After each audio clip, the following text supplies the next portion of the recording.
Hello, hello. Welcome in, Cozy Gang. How are we doing? I hope you are enjoying the Otome Games Celebration. I know I am. We've gotten a lot of really cool games that we've been playing, and we've been introduced to so many awesome characters and wonderful stories, and I'm sure that Scarlet Hunt is going to continue that. Now, this game is a little bit darker than some of the other ones we've played because Scarlet Hunt is a high-stakes survival, dark romance, and psychological drama visual novel, and it is a solo dev production by Soft Poison Studio.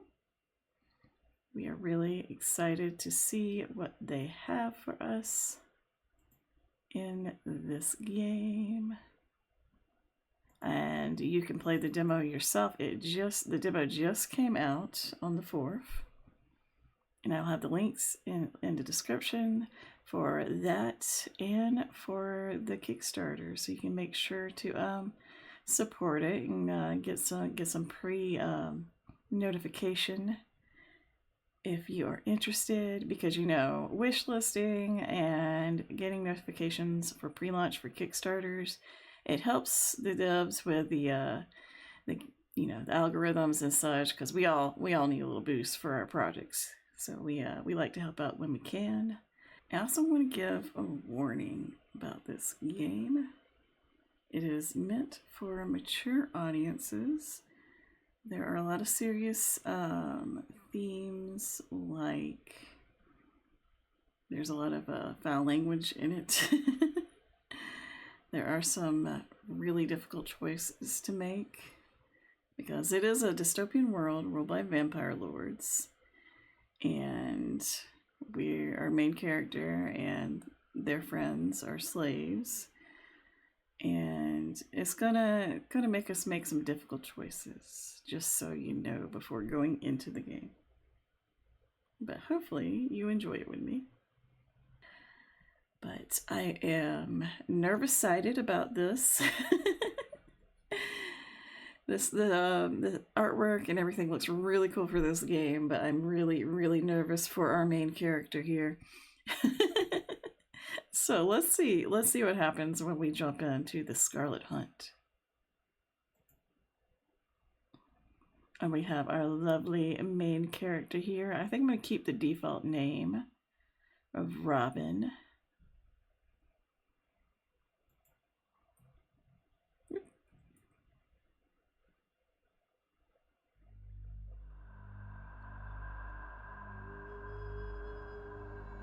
Ooh, already spooky music. All right. Things are already tense. Please.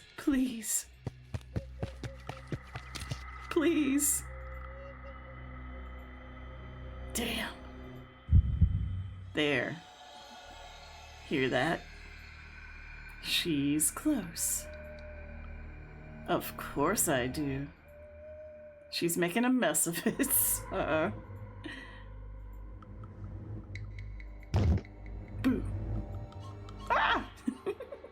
No, go away, please. I don't. Please. Oh, please. Please. Don't beg. Not yet. You'll cheapen it. Uh-oh. Run. It's sweeter that way. Uh-oh.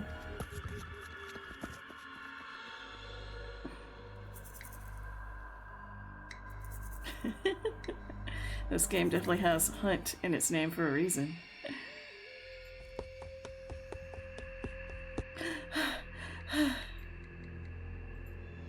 She's tired. I can smell it.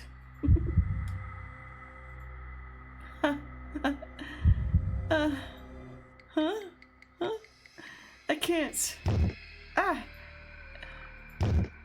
Cut. Yes. Now. No. Not yet. Let her stand. Huh? Huh?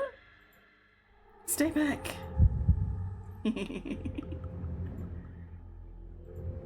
Still warm. Still breathing.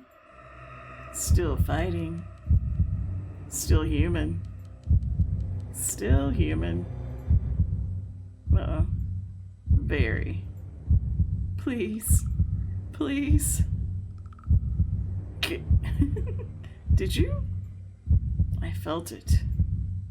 How strange. No matter. I want her. Oh well. Please. Then finish it.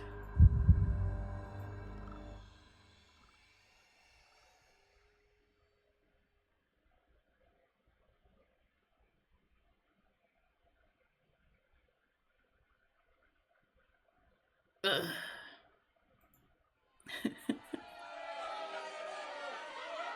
It's a lot of commotion. What's going on, friends?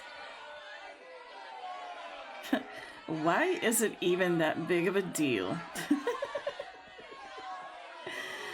Robin looks very, very nonplussed about everything. Maybe I should go back to trading. Less risk. Move. This is what little rats get for snooping around. Cold metal snaps around your wrist. Oh no. Whispers murmur in the crowd around you. Not her again. What did we do? Someone shrugs. Let her learn. The sun hangs high and proud. Watching. Judging. Demanding. As a fellow redhead, I feel that way about the sun too. We just can't help it. We burn easy.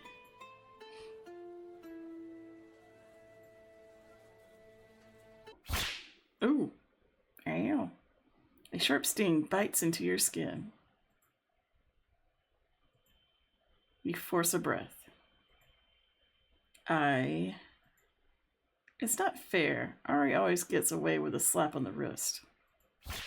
Ooh. The whip lashes again, filling the square with the sound of leather on flesh. Flinches. Stares back. Shall.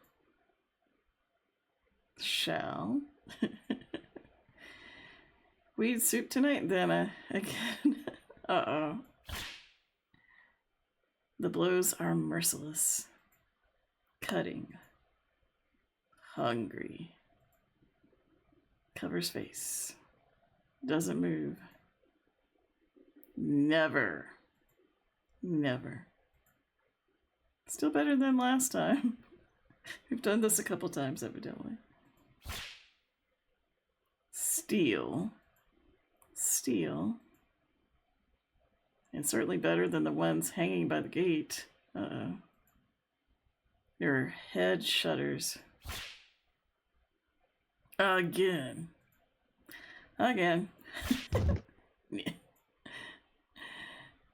One last crack splits the air, sending your body forward.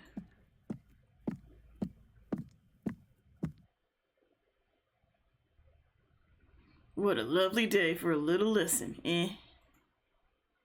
She pats your cheek with a self-indulgent satisfaction. Too proud. Slap. Better be the last goddamn time. Something is unhooked. Next time I catch you sniffing around the guard's pantry. Say silent or oh fuck you. I guess oh fuck you. Is that all? I've had worse for less.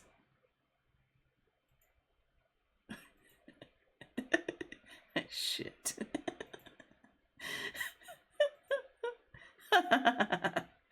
Careful now, lass. Wouldn't want you ending up like the last lot now, would you? Would we? She grins ominously. Uh-oh. Your rough kick sends you to the ground. The captain's words fade into a low mutter as she turns away. We just wanted some food, man. Unruly brat. We were just hungry. Better pray for the hunt. Our silhouette blurs and distorts, dissolving in the sand.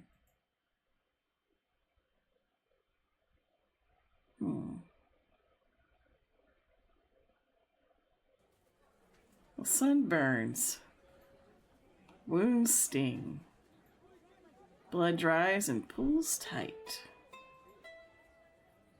But the smell of your own scorching skin barely registers anymore.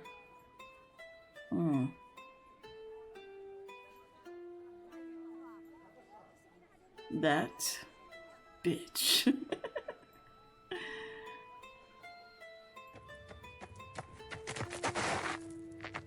Robin! A light thud wakes your motionless body. Someone kneels, hovering over you. Oh, no. Ha. Ha. What's going? Oh no. The voices sound distant, fading in and out. Your gaze drags upwards. We're worrying our friends, evidently. Towards the two most familiar faces in the camp. Damn. Don't think they'd get you that good. Ugh. I'm fine. Swaying and stumbling, you push yourself up. Yeah, we're totally fine. We're gonna walk this off. It's fine. It's fine. We're totally okay. Fucking hag. She's dead tonight. Murderous revenge dreams again. What number are we on now? What? How many times you've sworn to kill her? Lost count. Your head spins, legs threatening to fold. Watch out! We need shade, quickly. I'll try to clean this before they come looking for us. You two worry too much. Whoa. The ground suddenly disappears. Ari's arms hook under your back and knees. Way too much.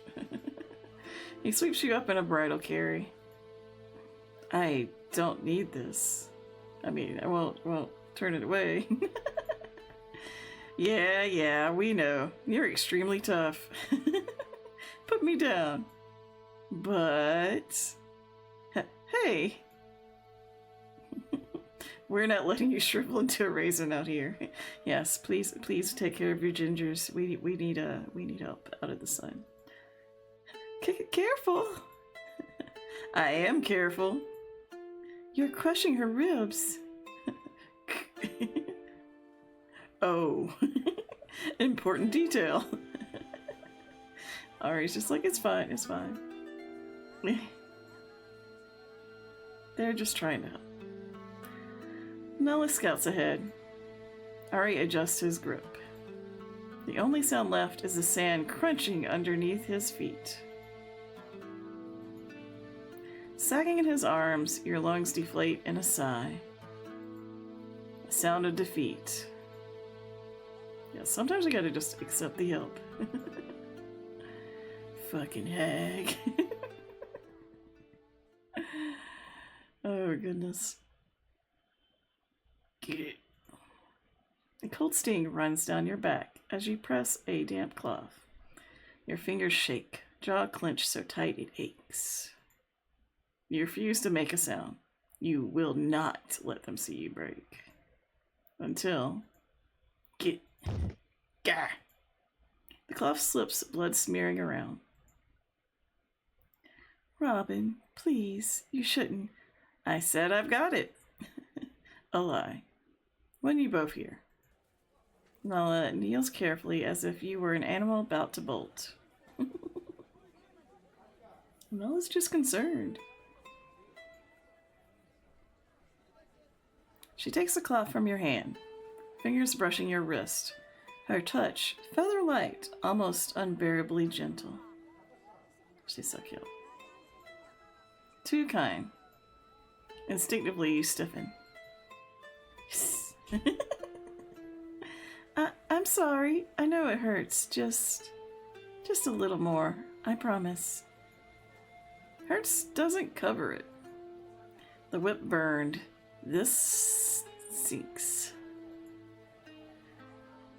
Now the fear is gone. Every lash flares up. Pain spreading slow and deep. Focus on the wall. Breathe. Ari is crouched a few steps away. We're worrying everyone. Robin, I'm sorry. He rubs the back of his neck. I should have gone instead of you. Sorry is cheap. Everyone's sorry when it's over. No. It was my turn, so I went. That's how it works. Wish I was a little damn better at it. Aww. Your fist slams into the stone wall, arm jolting from the impact. Robin! Good. At least his pain is chosen. While his hands hesitate, she exchanges a look with Ari. Hey, it's okay. Don't be so hard on yourself. We're all doing what we can. You don't have to. Don't. You almost snap at her. Almost. Yeah, don't snap at poor Nala. She's just concerned. Whoa. It will go better next time, yeah? I'm very surely positive. Easy for you to say when you're not the one getting dragged out like a lesson. You look him in the eye. The hag hates me. She looks at me like she's already decided how I'll die. And you? Psh, you're her favorite. He's just too pretty, he can't help it. Don't even need to do anything. Heck, she'd probably give you more for just for existing. Ari lifts his hands, palms out. That's not fair. Neither is the whip. He shifts closer, grin sliding back. Hey, if I get more, we all get more. What, you think I'd keep it all to myself? He bumps her shoulder lightly. Too friendly. How selfish do you think I am? We seem to have very caring friends. Maybe you should be more. Empathy doesn't score points in a place like this. Inspirational as always. He reaches into his pocket. Alright, truce offering. He throws something small your way. What is it? A nut? Real food? Where did you get those? Perks of being useful. My criminal mastermind lifestyle is paying off. You look to Nala, who exhales softly. We slipped into the upper quarters while the guards were distracted. They use me as a distraction. I mean, might as well take the opportunity when you can. Distracted? You let out a dry laugh. By me? Of course. What a fine team we make. Let me know next time I'm the appointed whipping post. Aw, you make it sound so grim. Look at the bright side. You're an excellent scapegoat. Best I've ever seen. Dang. And I don't hand out compliments lightly. Yes, you do. Alongside leaves your lungs. I'll be okay with this later when it doesn't hurt so much. Your hand reaches for the nuts in his open palm before your pride can stop it. At least it makes the hag look stupid as hell. A shared chuckle fills the space.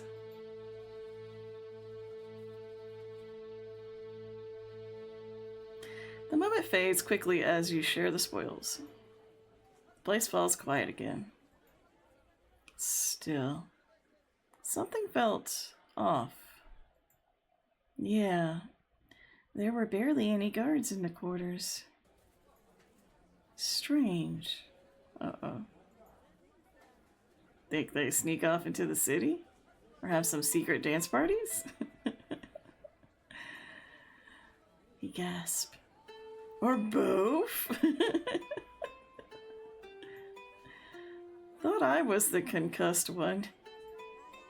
I doubt the dance parties. But you might be onto something.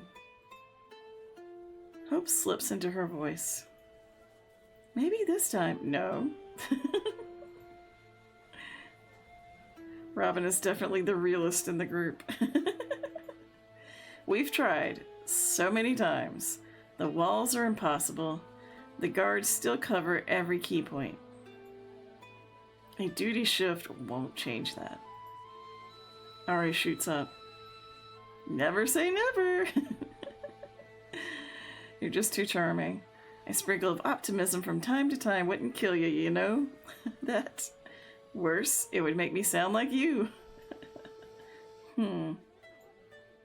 Nah, you couldn't pull off my charm. He runs a hand through his hair. Your eyes roll. But hey, a shift's a shift. Maybe it'll give us a few minutes to catch our breath. Or to start our own dance party. Optimism doesn't kill. Hope does. You've got too much of it. Aw.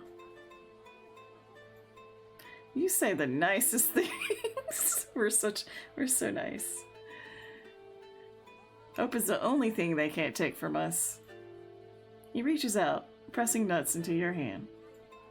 We wait. We stick together, yeah? We keep each other sane. Preferably. We'll figure out something. You stare at him, then at the food. I accept it. You hesitate briefly, then close your fingers around it. There's no need to be too prideful. The hunger is real. Simple as that. Don't think this means I owe you. I wouldn't dare. For a moment, his hand lingers, steady and warm. Ew. Too close. Ooh. You pull away, forcing yourself upright. Enough. Let's get back to work before they decide I need another lesson. You don't look back, but you feel Ari's eyes on you all the same.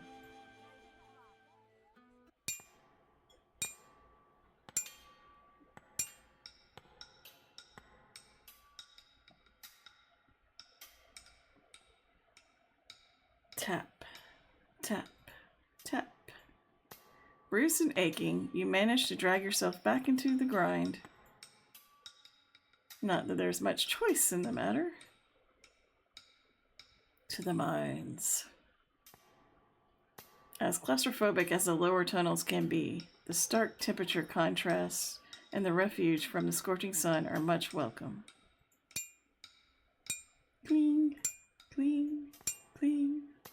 A droplet of sweat splashes onto the stone as you ready the cart. Overfilled, rocks spill and scatter when you push upward.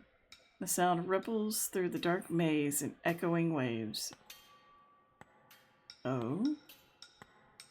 Deep in a crevice, something grabs your attention. No way. A flower? An asper bloom, more commonly known as everwhite. Thriving in darkness, where almost nothing survives, these flowers stand as a proof of nature's stubborn resilience. It's pretty. Once used as a symbol of the rebellion, Everwhites have been eradicated from most mines. Being in possession of one or using its motive is now strictly punishable by death. Seems like the guards got too fat in their roast to squeeze into these parts of the tunnels.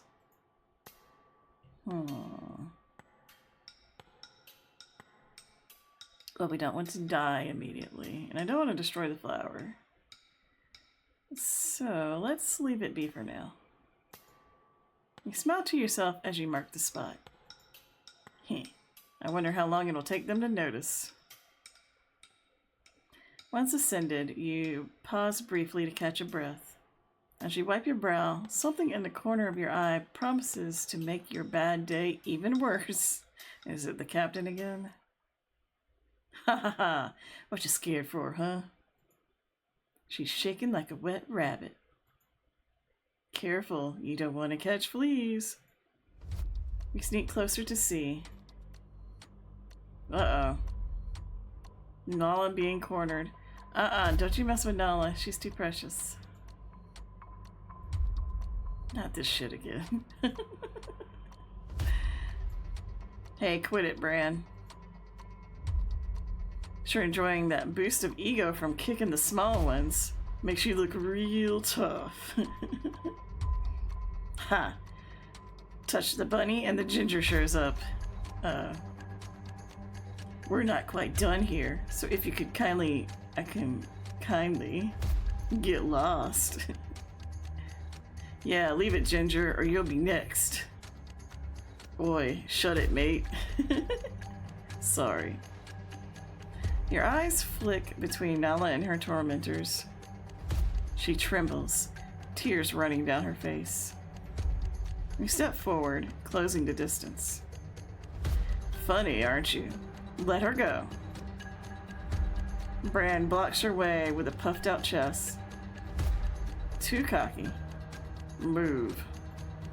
Or what? You try to sidestep him, but he shoves you back.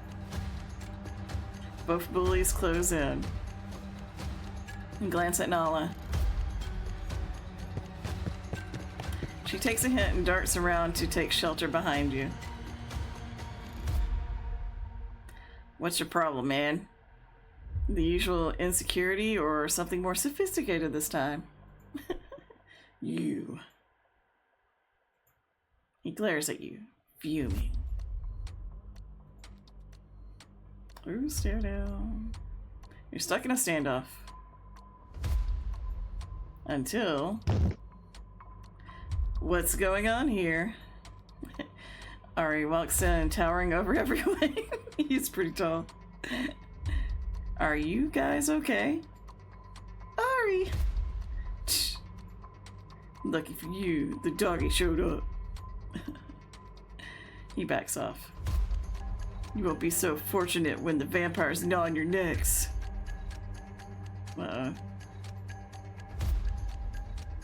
Everyone? What? No one told you? He tilts his head, studying your faces like he's savoring it. The hunt. They're drawing from our camp this year. Uh-oh. He says it nonchalantly, almost bored. Oi, you there. No chit-chatting. Our friends look very worried. The air feels heavier. Eyes flick from face to face. Bran steps closer, lowering his voice. Oh, how they're gonna get you. He leans in, breath warm against your ear. One by one. They're gonna get you too. The words crawl under your skin. He glances at Ari. No one to save you out there. You're enjoying this way too much. How do you know you won't be picked? Oh, I will be picked. There's no way I'd miss my chance to leave this shithole. He flickers between you all. And I know for a fact at least one of you is going with me. Probably us. Blood drains from your face. Your chest tightens. Something clicks into place. Oi, back to work. You stand frozen, thoughts spiraling, voices fade, time stretched thin. You barely notice the guards forcing their way into the commotion. You two. A sudden yank snaps you out of it as she grabs you and Bran by the hair. Ugh. Someone's enjoying her little defiant streak an awful lot lately. She drags you away. Whoa. She shoves you both forward. You barely manage to keep from falling. The whip slides free. Oh, how I'll enjoy this. Damn it. You brace yourself as she raises the weapon, ready to strike. Take this, you little shit, Captain. The whip freezes midair. Grr. She growls in irritation as she turns around. Quickly, the gates. She scoffs, disappointed. There will be consequences. She throws you one last look. Later. Uh-oh. As the guards leave, you notice the crowd has scattered. Ugh. He scoffs, spits, and shoves past you with a deliberate shoulder check. He's too sassy. At last your chest deflates. Thank the lucky stars. I couldn't handle any more insanity today. I think we're gonna get some more. Oh goodness. The sunset hour. The sun sinks behind the walls, bleeding out in streaks of amber and rust. At last, the day nears its end. A welcome thought. There's only one way to end a rough day like this.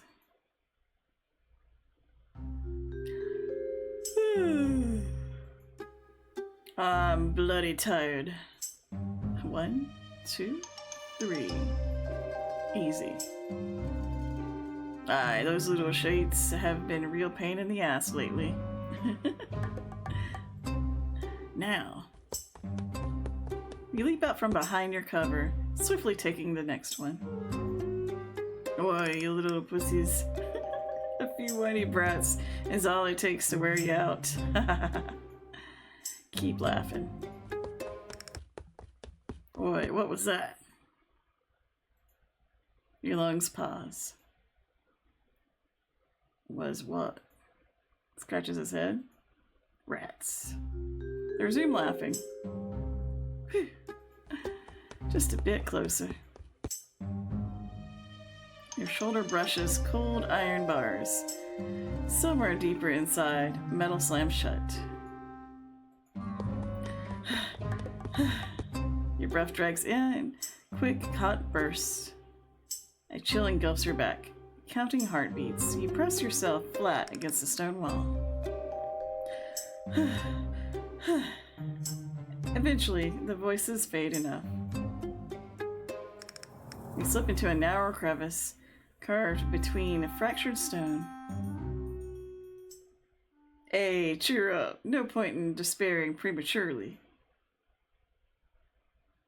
You emerge from a small gap in the wall and immediately get hit by a smell of burning residue.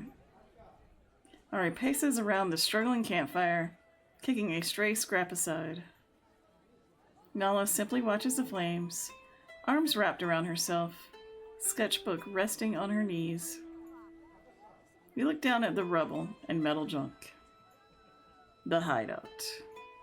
Your hideout. The only place where you can truly catch your breath, away from the whip and away from everything.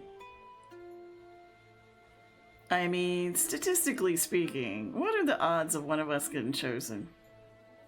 Quite high, actually. Doesn't matter. The picking isn't random anyway. Robin. Finally. I was about to send out a search party. You drop down beside them. Made it a habit to gather here every evening after finishing your daily duties, ever since you found each other. The hag hates me. I might as well volunteer. Try to get out of this hellhole like Brand said. Aw. They exchange a confused look. What? You're volunteering? I don't know. Maybe? Oh, they're so concerned. You'd willingly sign up for that? The murder lottery? It's not bravery if that's what you're going for. No, but it could be an opportunity. Nala's finger pauses mid-sketch. An opportunity? A slaughter?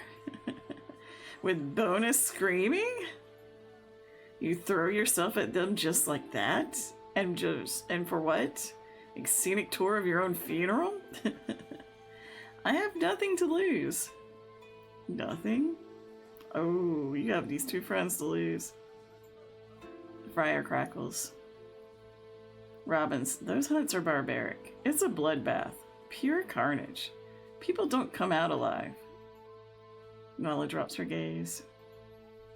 And if they do, they're not the same people. Usually missing important pieces. Limbs, sanity, their enthusiasm for outdoor activities.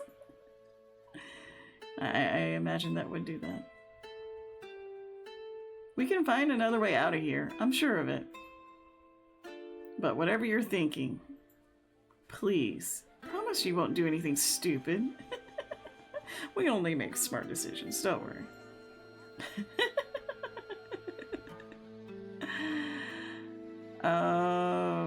I promise. You're right. We need to be smart about this. It's too risky to be reckless. His expression softens, tension easing from his shoulders.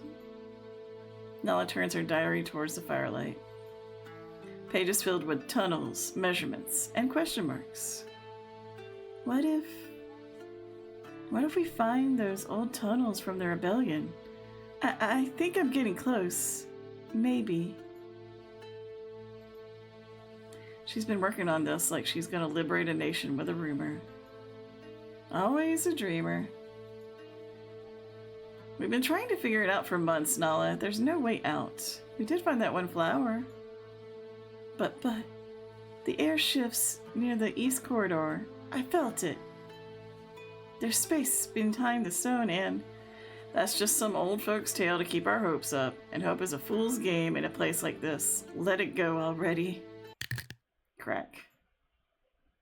The tip of Nala's pencil snaps. Uh-oh. The words came out too sharp. I wonder if we had the flower, if we could give it to her, and that would help. I'm just so tired. I'm just saying, if we were real, somebody would have escaped already. If it were real, somebody would have escaped already.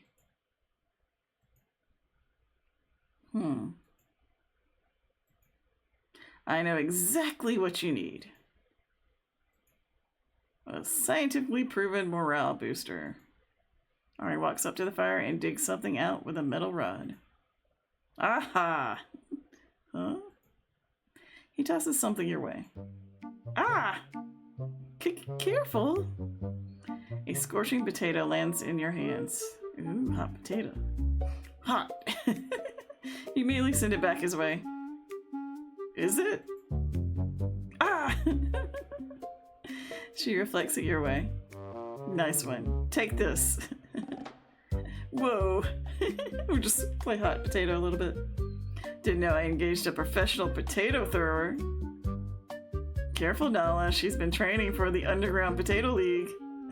Hiya! Potato flies back and forth. Careful, careful. This is our entire food supply. See? If the tunnels fail, we'll simply escape by weaponizing root vegetables. Or a moment. Just a second. The walls are just, the guards are just shadows. The future is something that still exists. Nala laughs again, bright and unguarded. Aww. The potato slips from her hands. Oops. Rolls into the fire. No, no, no! All three of you dive to rescue it at once. Get it out, get it out! Oh, dong. Uh-oh. No more shenanigans. A loud bell splits the air. The curfew hour.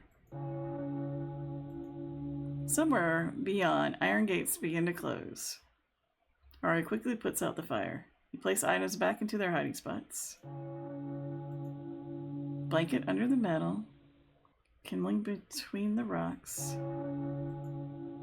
Nala's diary lies open, one unfinished tunnel sketched in hopeful lines. All good? Let's go.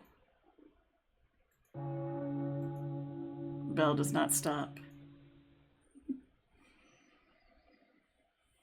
The bell commands. Sleeping quarters. The night comes. But the sleep does not.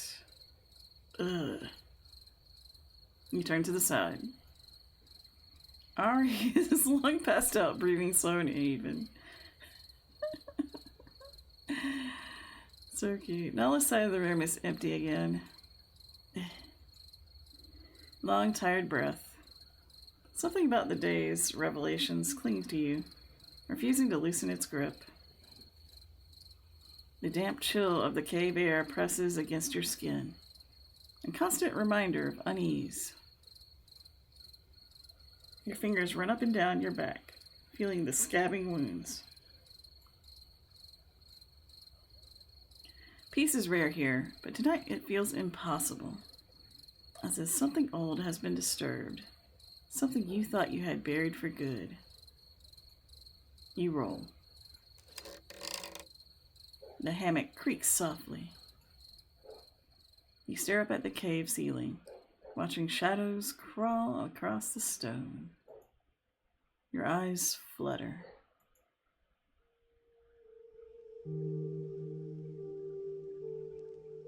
Voices emerge first. Angry. Broken. This is madness. Absolute insanity. Toying with us like we're some kind of gamecocks. Slam. He slams the newspaper onto the table. The headline is bold. The ink is dark. Mom sits at the table, head buried in hands. They dare to call it mercy? Just another one of the bloodsucker's twisted games. Its shadow stretches along the walls, growing long and warped, its edges clawing at the corner of the room. For years, they hunted us for control. Now that they have everything, they want to hunt us for sport? His pace is sharp, erratic. Every step tightens the room. To humiliate us further? The word hunt sticks in your head. Dad's scary when he's angry. Ma? What's a hunt? Silence slams down harder than the shouting ever did. Mom looks up. Her eyes are red, exhausted. She forces a smile that doesn't quite hold. Hey, you should be hearing this. She kneels in front of you, gripping your arms a little too tight. Her hands tremble. She looks you straight in the eyes. Go to bed, okay? She holds your gaze, pleading, afraid. Dad keeps pacing. Back and forth. Back and forth. As you turn around, the sound echoes. Back and forth. Each step louder. Back and forth. Wetter. Back and forth. Stickier. You look down. Red begins to seep through every creak and crack. The floorboards are bleeding. Ooh. You take a step back. It follows. Ah! You reach your room. It's locked. Uh-oh. Something's written on the door. You look closer.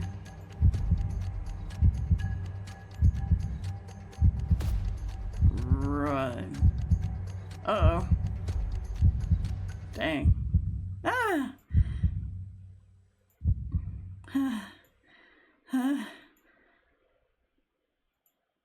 Just a dream. Just a dream? It's more like a pretty vivid nightmare there.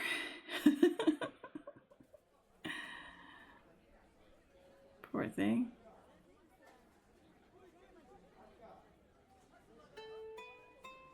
Noon break.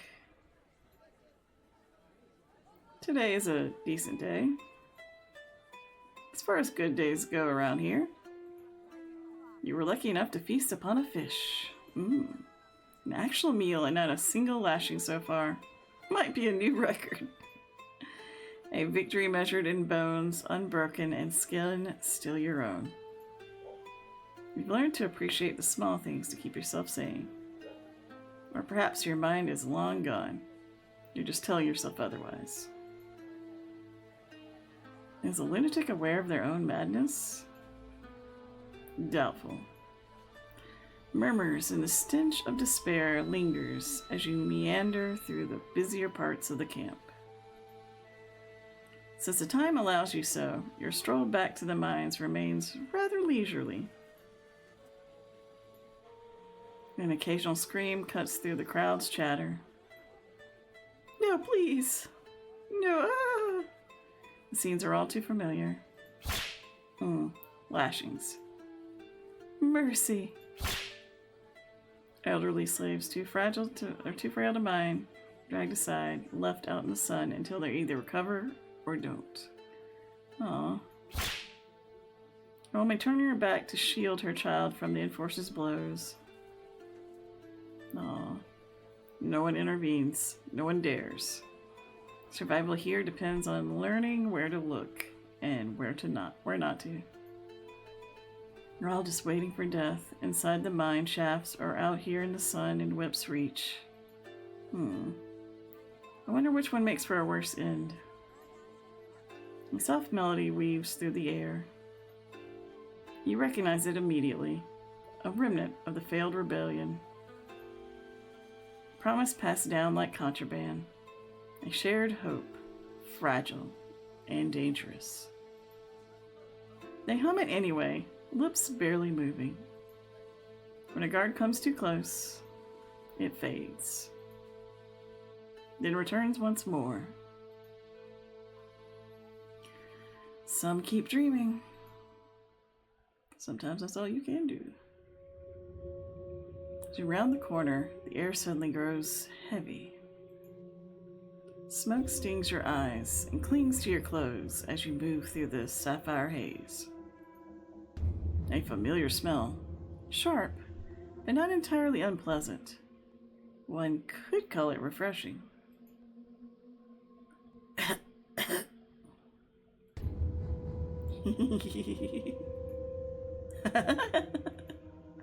Their laughter is sharp, fractured, erratic. Still can't believe this. They allow, or at least don't outright lash for. These inconspicuous plants grow abundantly in many parts of the desert. Some found that when crushed into dust and inhaled, their leaves can deliver psychotropic properties. A cope's a cope. Yep, everyone's different. In the midst of chatter, you catch a glimpse of a hushed conversation. This year is different. None of us will last long. This is madness. Something about those fragmented whispers makes your hair stand on end. You tune in. No survivors this time. If they choose me, I'd rather slit my own throat. And they're not just hunting for sport either. I heard they're looking for something. The tensions in the vampire lands are about to burst. Even the highborns are at odds, and we will be the collateral. When they fight, we bleed. Gods help us. You shrug it off and continue on your way. Yeah, totally doesn't sound ominous. But the whispers follow, lingering longer than the smoke. Today was a decent day. I'm dying. A familiar voice stands out in the crowd.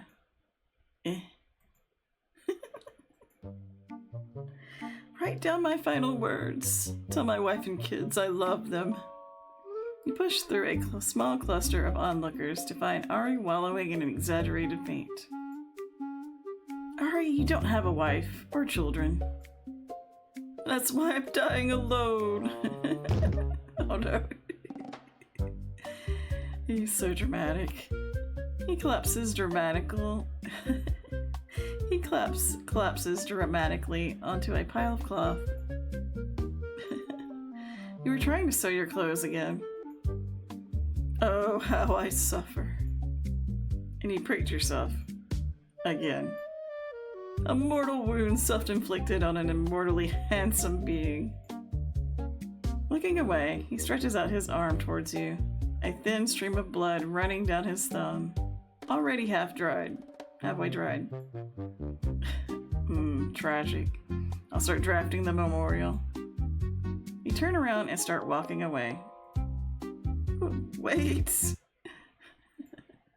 In a blink, he's on his feet, fingers closing around your wrist. A small audience has mostly dispersed, yet he leans closer as if afraid of being overheard.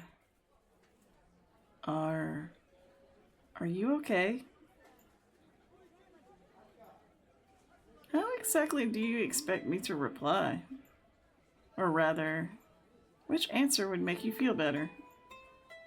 He glances briefly at your back. It's just, I am. It's just getting a bit intense. You getting yourself in trouble so often lately. You know? I seem to just have trouble following me. I can't help it. It's fine. I'm fine. It's fine. We're trying to convince ourselves to. Everything is always fine. You ease your wrist from his grasp.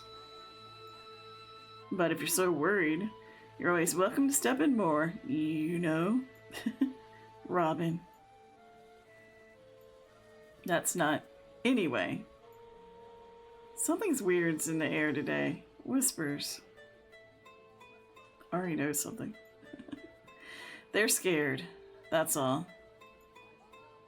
Another exaggerated pose slides in like a mask. A practiced performance.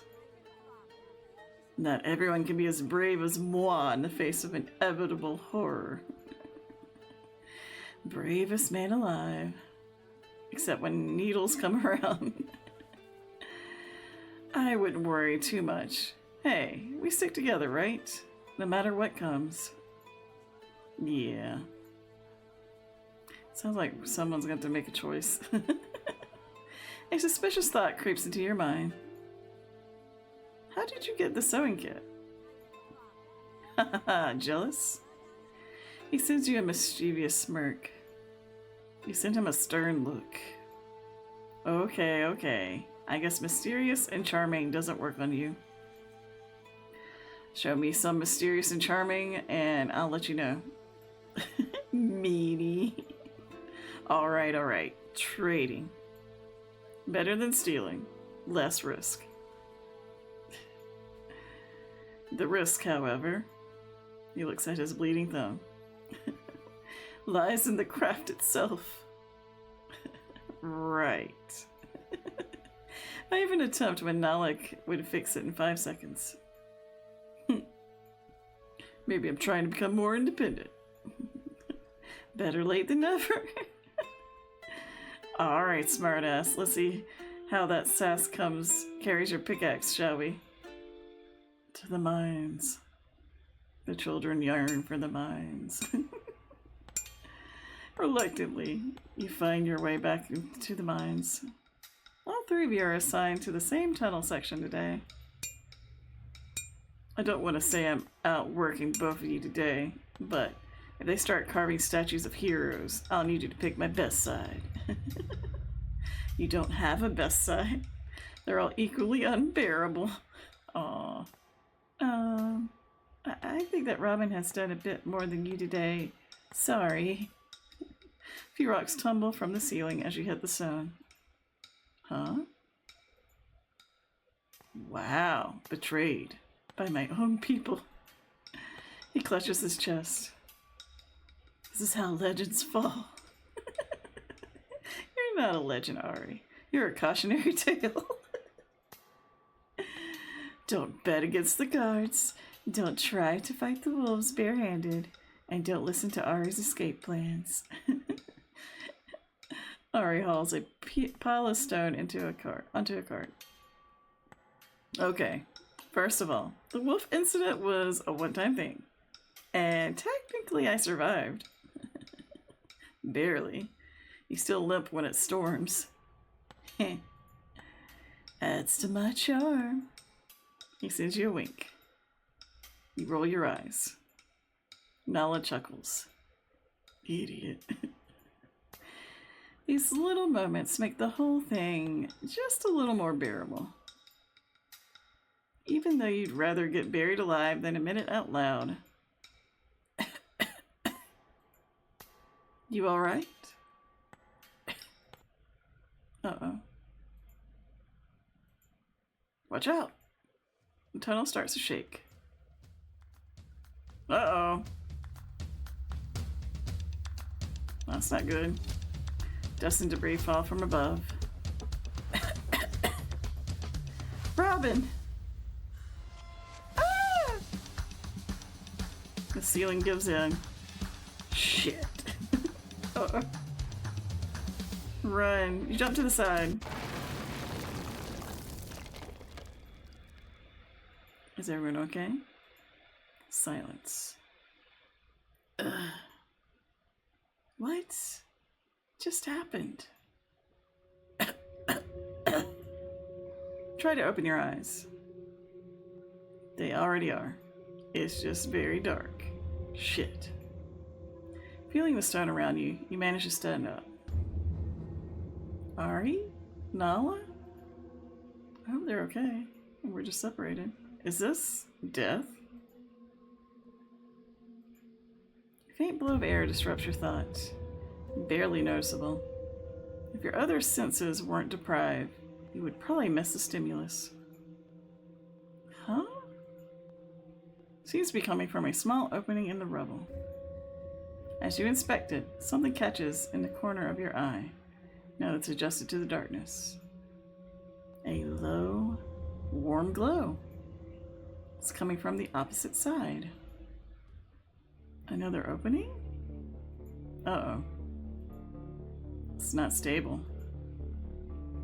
Robin! What was that? Am I hearing things? Robin! The voices seem to echo from a third direction, right behind you. I need to decide fast.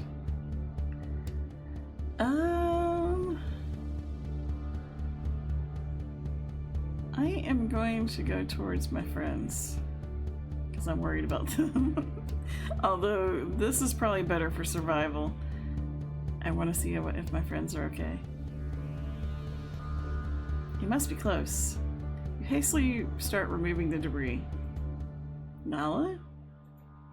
Your hands begin to bleed. Come on. The rubble feels endless. Robin? Ari? Ah! More rocks fall. The light opening disappears. This isn't working. Well, we're already here. Might as well keep going. Too late to give up on this one. Uh-oh. No, no, no, no. Uh-oh. Did we bite it? All quietens. All fades. You do not wake up. We got ending number 2. No one heard you. Dang. Well. That was one ending for it. Evidently, I needed to look out for myself there. Oh goodness. Alright, since we got one ending, I wanted to go ahead and I reloaded back to where we were. So evidently going towards the voices was not a good idea. So let's choose something else. I am going to choose dig towards the light this time. Light is usually a good sign, right? Hopefully our friends do the same. Gathering all your might, you dig towards the light. More and more rays break through the stone. Almost. At last you emerge. The warm glow engulfs you. It's coming from a single torch. Interesting. How is it lit? This doesn't feel right. Uh-oh. A bone. Ooh. What the? Well, this doesn't sound great.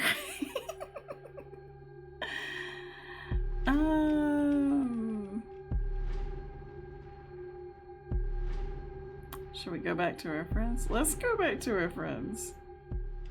This feels like the smart choice. With no time to waste, you lunge towards the air opening. It must lead somewhere less deadly. Uh-oh. Ugh. You gather all the strength that's left in you to break through. Rocks and debris fly left and right as you push forward. Almost there. Your nails are bleeding. Your back is on fire. Adrenaline keeps you going. There. As the wave approaches, you dive into the now enlarged opening, pushing through the final rubble. I hope our friends are okay.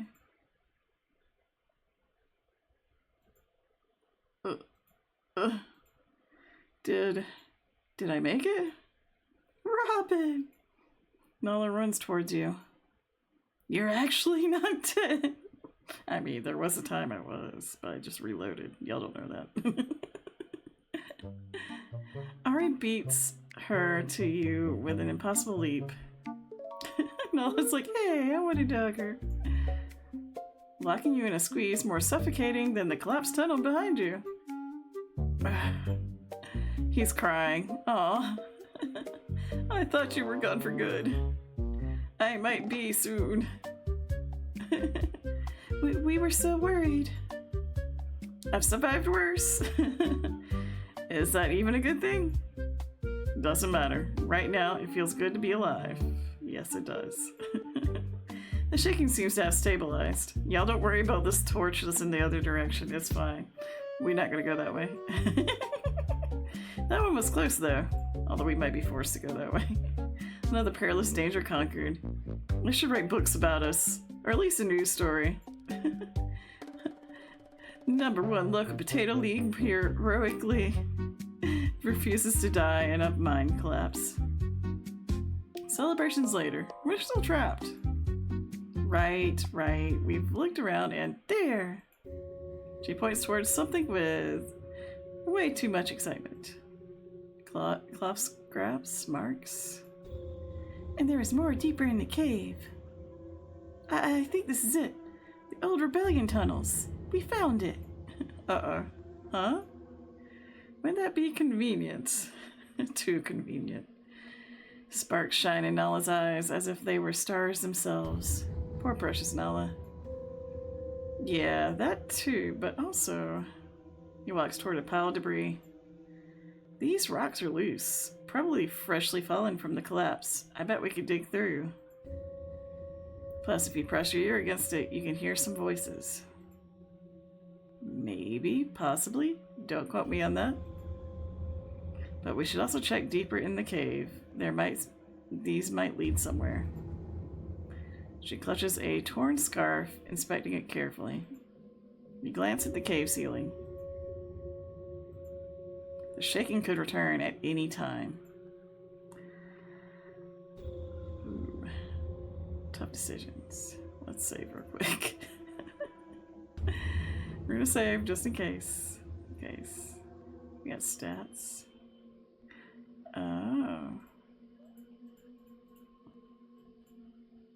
Oh, how we're doing with romancing. I see. Alright. I am nervous about both of these options. Both of these could be pretty bad. So, I guess let's go with Nala. These pieces look promising. They might be our chance. Let's see where they lead. Then we split up. Just be careful, okay? I wouldn't want to add digging out bodies to my list of heroic quests. Even lion hearts like me have their limits. Aww. Nala nods and rushes in. I feel like Ari can take care of himself better than Nala can, so I wanna protect her. Nala nods and rushes in. She's just going, wait! Oh no, it's back to this spot. Nala hurries through, squeezing swiftly through narrow crevices. You barely keep up. Nala! On your way, more and more visitors emerge. Sleeping mats. My calculations were right. Nala, wait. Yes, running through too quick. Bandages. They were here. It was all true. Slow down. Improvised tents. They broke through and found the way. Oh, crack. Bones. Everywhere. Don't think they found their way out. Old. No. Human. Femurs and clavicles, but no skulls. That's unsettling. It can't be. Oh, poor precious Nala. She runs towards the end of the chamber and starts frantically sliding her hands against the stone. Aw. It's a dead end, Nala. We should get back. No, it can't be. It can't. Oh, she drops down to her knees, hands still on the wall. Poor precious Nala. Aww. Let's go over to her. You walk over and crouch beside, grabbing her shoulders firmly. Nala, look at me. Poor precious Nala. Let's not follow their fate. You reach her back and push upwards, gently but firmly. Let's go now. Aw. Okay. Feel like hope might have been the only thing keeping her going. Aw. Shit, we need to run. Fast. Uh-oh. Watch out! Ah! Fuck, are you? I'm okay. This way. There you are. Hurry up and break it through. Come on, Nala, move. I can't. Yes, you can. You got to. Grab her wrist and pull towards Ari. Ah! Now. Uh-oh. Are we gonna make it?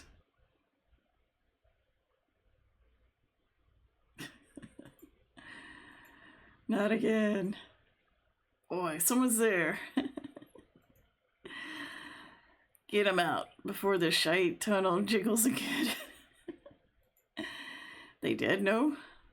Nay, not that lucky today. Fucking rats. I swear they die harder than cockroaches. We're pretty resilient.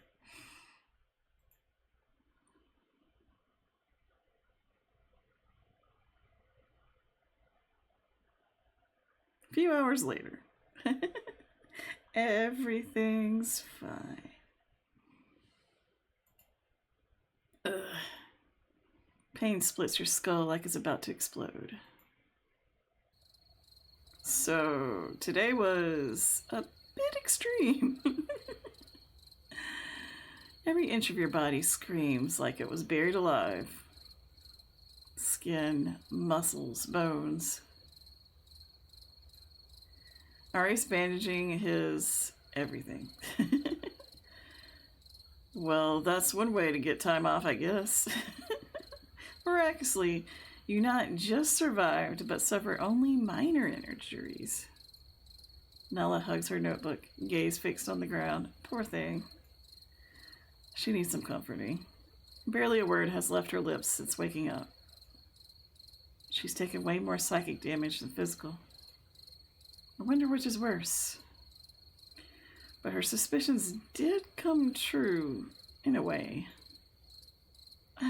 I really thought those people, they really believed and yes, they hoped, just like you. Now you see where it got them. Robin, yeah, that is uncalled for. Right, just saying how it is. No way to sugarcoat it. Or we think about it this way. There were people here who actually had the guts to try. Maybe it doesn't always work out, but it keeps us going. Oh, that's true, that's true. Humanity would never have moved out of the caves if someone hadn't gone. Hey guys, what if we tried not living next to the bears? Yeah, and look at us now. Back to the caves. What a beautiful cycle of life. A temporary setback.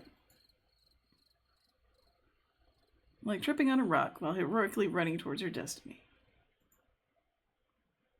You still get there eventually. Maybe with a slightly bruised nose. And ego. In some cases. And sometimes you have to reload so you can play the game again. But I know for certain we'll find a way out. And once we do, you'll feel really silly for not having a bulletproof career plan. A career plan? Yep. Very important in today's competitive apocalypse. I, for one, will welcome a I, for one, will become a ship captain. Oh? Step 1. Acquire a ship.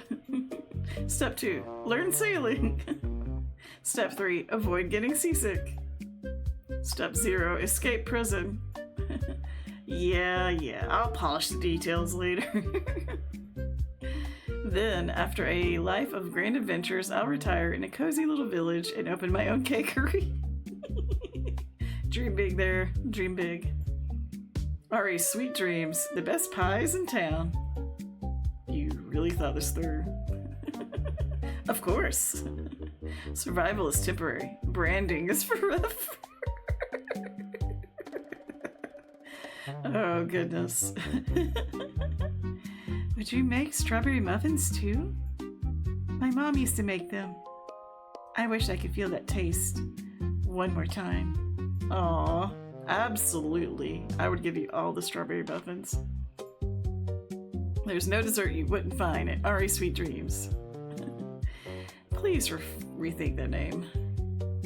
What dessert would you get, Robin? Huh? All of these sound good. I'd definitely be lying if I said I don't like sweet things. How about a wild rose donut? No way, that's my favorite. Really? Mm-hmm. Make sure you keep it on the menu then. You bet. You know, I heard stories about a place where humans live free. No vampire or whips in sight. I think that's the best place for my shop. That sounds like it would be the best location. And where is that exactly? Well, I'll figure it out when adventuring, obviously. Yes, obviously, he's got to scope out the land. That's the real purpose for the adventuring. You gotta get the collateral for the business, too. Step 4 of the plan. Accidentally discover paradise. Of course, my bad. Yeah, keep up. Do you think it's true that there could be a faraway haven for us like that? Nalla's eyes brighten. Aw, sweet baby. Sweet baby. It's just a story, Nalla. Then I could open a shop there too. Or maybe, oh I know, an orchard. So I could supply your cakery with fresh fruits. Aw. She's gone. That's the spirit. Vertical integration. We'll dominate the dessert industry and crush the competition. Oh well, maybe let's not crush anybody. She's like, we can have healthy competition with everyone. You can't help the smile from breaking through. They're just so cute. Right, right. We'll dominate the dessert industry politely. Politely.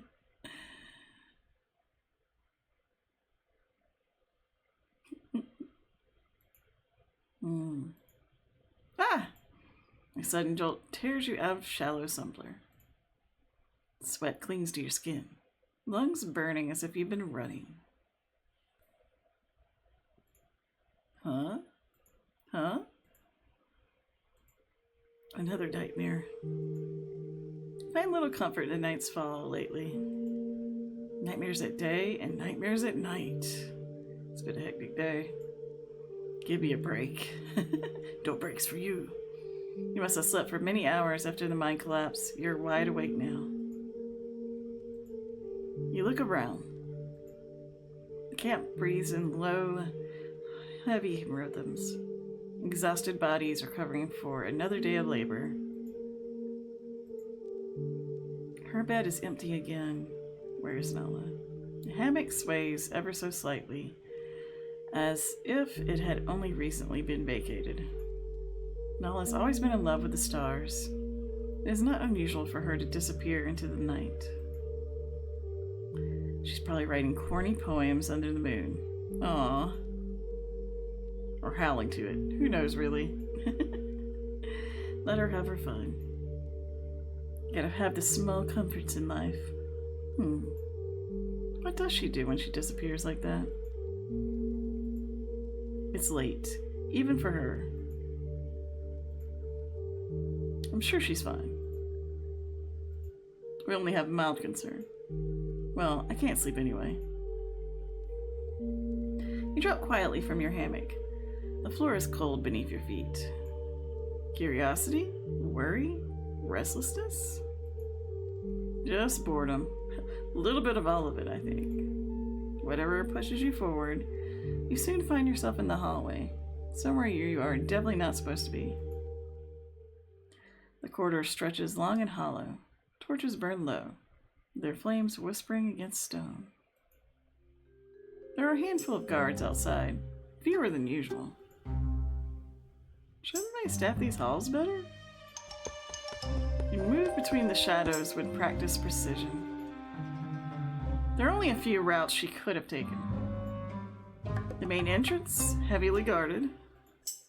The hideout, reachable through the old passage. The deeper tunnels, darker, quieter. Where to now? Let's save again.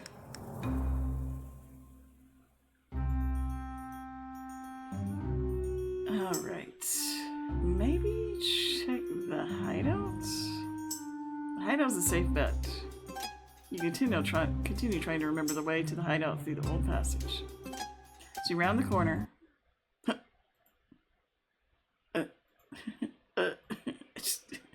What's going on? You're not allowed here at this time. Neither is he. Go back before someone else sees you. Boy, you hear that? There must be rats sniffing around. Go. Now, I'll deal with them. You nod and rush back without wasting a second. Eventually you find yourself back where you started. Where to now? How about go deeper into the tunnels? Maybe that's where she went. She likes skies and stars and stuff. She wouldn't go deeper into tunnels. Or would she? Would she? As you hesitate, a distant noise stands out in the silence. Barely noticeable, yet distinctive enough to not be confused with cave bats. Instinctively, you start following. You slip through a narrow fracture in the rock. Uh-oh. And step into a miracle. Moonlight spills from a crack in the cavern ceiling, silver and sacred. White flowers bloom along the stone walls, nestled into the carved crevices. Dozens of them, maybe hundreds. Fragile petals grow faintly in the dark. Your eyes glide across the room, taking in each and every esper. So many. The air smells clean, soft, alive. A secret garden hidden beneath all the stone and suffering. Is this even real? Then your gaze finds her. Nala kneels with her back to you, carefully tending to one of the blossoms. Is this what she's been up to? Does anybody else know?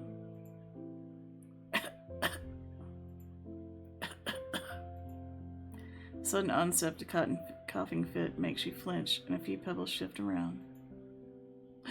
She sees us. Knowledge up suddenly and trying to cover up the blood. Uh-oh, she's not doing well. What do you even say to that? What is there to say? For a moment, you stare at each other in silence, until it becomes uneasy enough to look away. Everwhites line the walls, each one planted in its own hollow. In places where no flower grows, small stones are stacked carefully. Are those plant graves? You arc towards one of the blossoms and casually lift its crown. They're beautiful. Dangerous. If they're found out about this, she's braver than she lets on. Yeah. You move slowly along the wall, fingertips grazing rough stone.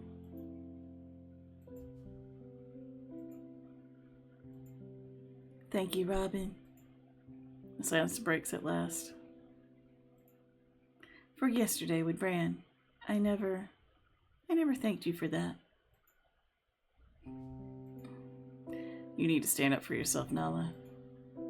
I won't always be there to fight off the jerks. I know, but you always do. Besides, Nala reaches for your hand, opening it ever so tenderly. I'm not strong like you are. She presses something into your palm. Aw. Strong. You examine her closely. I swear I saw her getting hit by a rock earlier. She must be used to hiding pain. You're stronger than you think. You glance around the garden. You kept all this alive? That's not weakness. Spiraling fit fills the room with a sound of decay. How long? A while. And you didn't think to tell me? What good would it do? It's not like you can punch the sickness out of me, and you're not exactly the comforting type. Aww. Silence again. It's almost suffocating. This air, you know? You should have told me still. I didn't want you to look at me like you're looking right now. I didn't want to add you worries. You take a long breath and sit next to her. What is it? The words come out flat, as if forced not to let something slip out. I'm not sure. Her eyes drift away, Her hands squeam together. I think it might be the dust from the mines. Or just a long cold. She doesn't look you in the eye. Is it... Stars above flicker faintly through the cracks in the ceiling. You stare at the white flowers. Delicate, defiant, growing where nothing should. Just like her. You idiot. Oh, poor thing.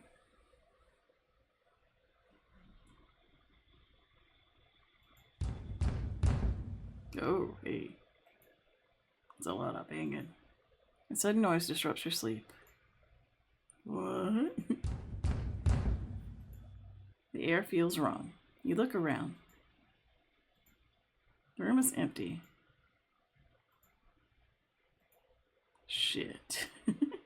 You went to bed so late last night, overslept.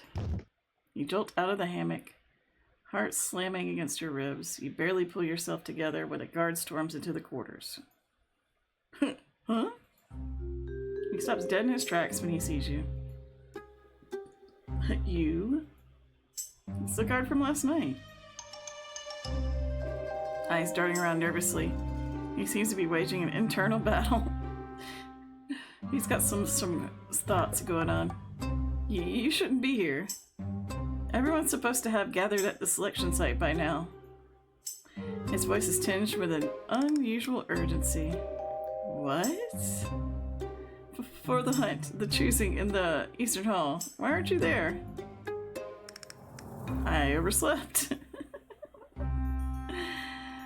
Okay. Just go now, please. Hurry up. Okay. What are you up to? Is everything alright? Just go, leave now. He shoos you out. Huh? There's no time to ponder. You rush towards the selection place. Waves of heat and ache pulsate through your body. The impact of yesterday, still fresh. No time for that. We ain't got time to bleed. You try to sneak in. Oi. The captain notices you immediately. Oh no. Look who decided to grace us with her presence. As if I had a choice. The entire camp seems to be cramped in here. Too many bodies. Too little air. That sounds miserable. Even more than usual. Head kept low, you weave through the crowd and take a seat beside Ari and Nala. Alright now, that we are all here. She's smiling way too much. You've never seen her like this. So openly delighted. Almost giddy. Like a child about to unwrap a present. As y'all know, we got ourselves a fun little game coming up. An uneasy tension hangs thick in the air. No one dares look up. Heads bowed, backs hunched. Today, some of y'all be granted an opportunity, a chance. She drags her words out, savoring them. Her eyes roam the room, lingering on faces, all fixed on the ground, desperate not to be seen. Time stretches out and collapses all at once. So I expect gratitude, pride. You're gonna welcome it. Her smile vanishes. Disobedience will not be tolerated. Is it ever? Alright, let's get on with it, shall we? You feel a squeeze on your hand. Looking to your left, Ari's leg is bouncing uncontrollably. To the right, there is Nala, trying to look even smaller than usual. The captain suddenly shouts, Lynn! The room somehow grows even quieter. Don't be shy, love. She beckons casually, like calling a pet. Poor Lynn. The slave slowly rises and walks to the center of the room, every step heavy, like a march to the gallows. Gale! No, no, no! No, no, no, no, no. The scream shatters the stillness. Guards rush in, grabbing him as he thrashes and kicks. Metal snaps shut around his wrist. Aw. He's dragged away, sobbing and screaming. No, no, no, no, no. His voice fractures, bouncing between hysterical screams and manic repetition. Aw. This is intense. The captain continues to yell out names with long, intentional pauses in between. She's enjoying this way too much. Yeah, we still want to smack her. Pause. She takes a slow, deliberate breath. Bran! Ha! Unlike the others, he laughs, high-fives a buddy, then simply leans back, smug as ever. Interesting. That bastard. What's his deal? Celine. Name after name echo through the space for what seems like an eternity. How many are there going to be? Sounds like a lot. Despite the nerves, you can't push that one thought away. One has stuck with you ever since learning about the hunt. I've been here for eternity. This could be my chance. What if my only opportunity slips away? Your heartbeat roars in your ears. Or perhaps it's Ari's. You glance over. He's barely holding it together now. Aw. He catches your look and replies with a concerned head shake, as if he knew exactly what you're thinking. He's like, do not volunteer as tribute.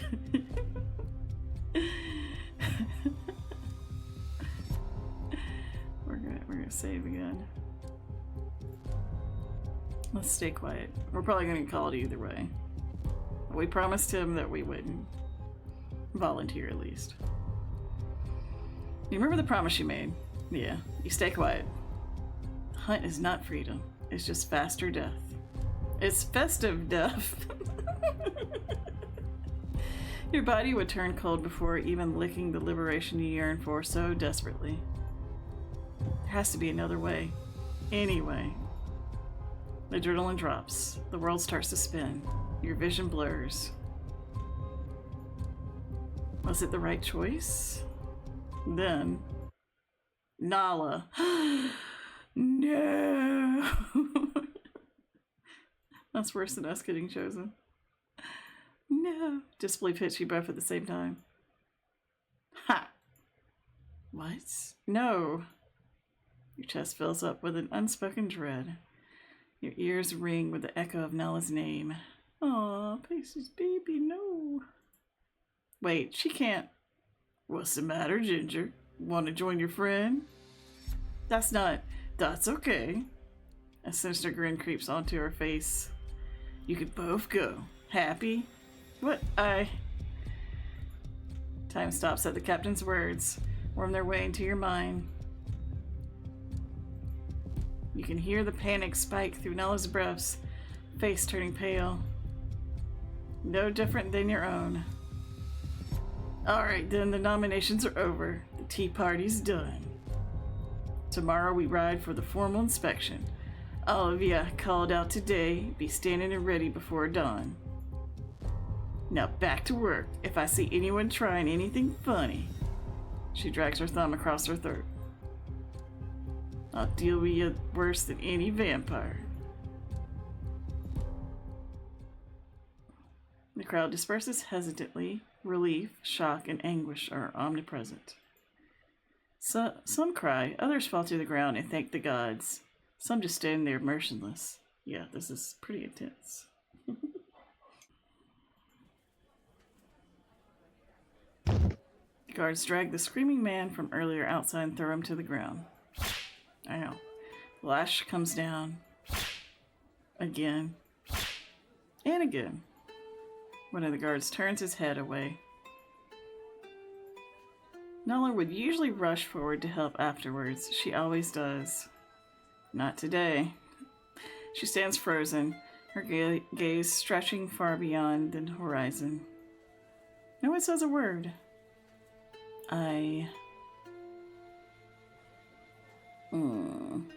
I'm furious. Their fists clench. They had to do this. Of course they did. Those bastards. You don't face them. You shouldn't. Instead, you start walking towards your next task, and whatever answers Mother and whatever answers luck might allow. You don't look back. You couldn't.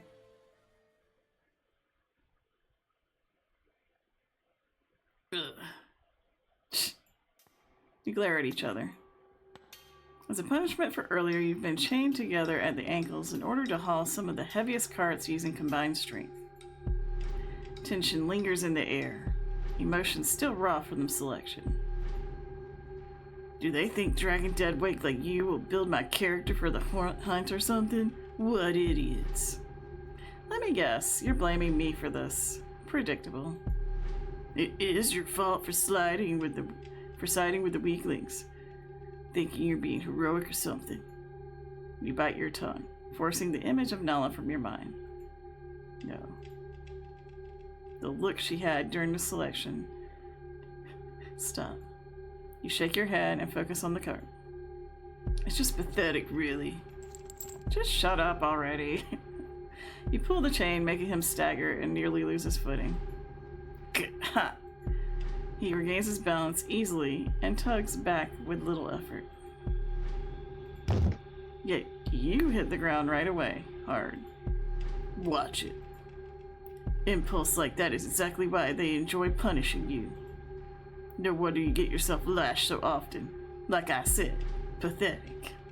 He's such a charmer. You. I need to stay calm. He's trying to provoke me. It will only get us in more trouble. Just shut up at work. So I don't have to be stuck here any longer than necessary. No fun. You let it go, for now. He's not worth it. A grueling hour of hesitant cooperation passes.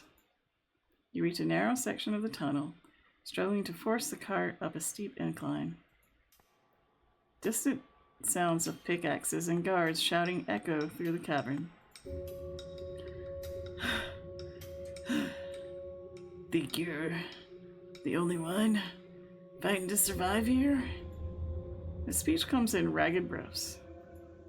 Everyone's got something to lose.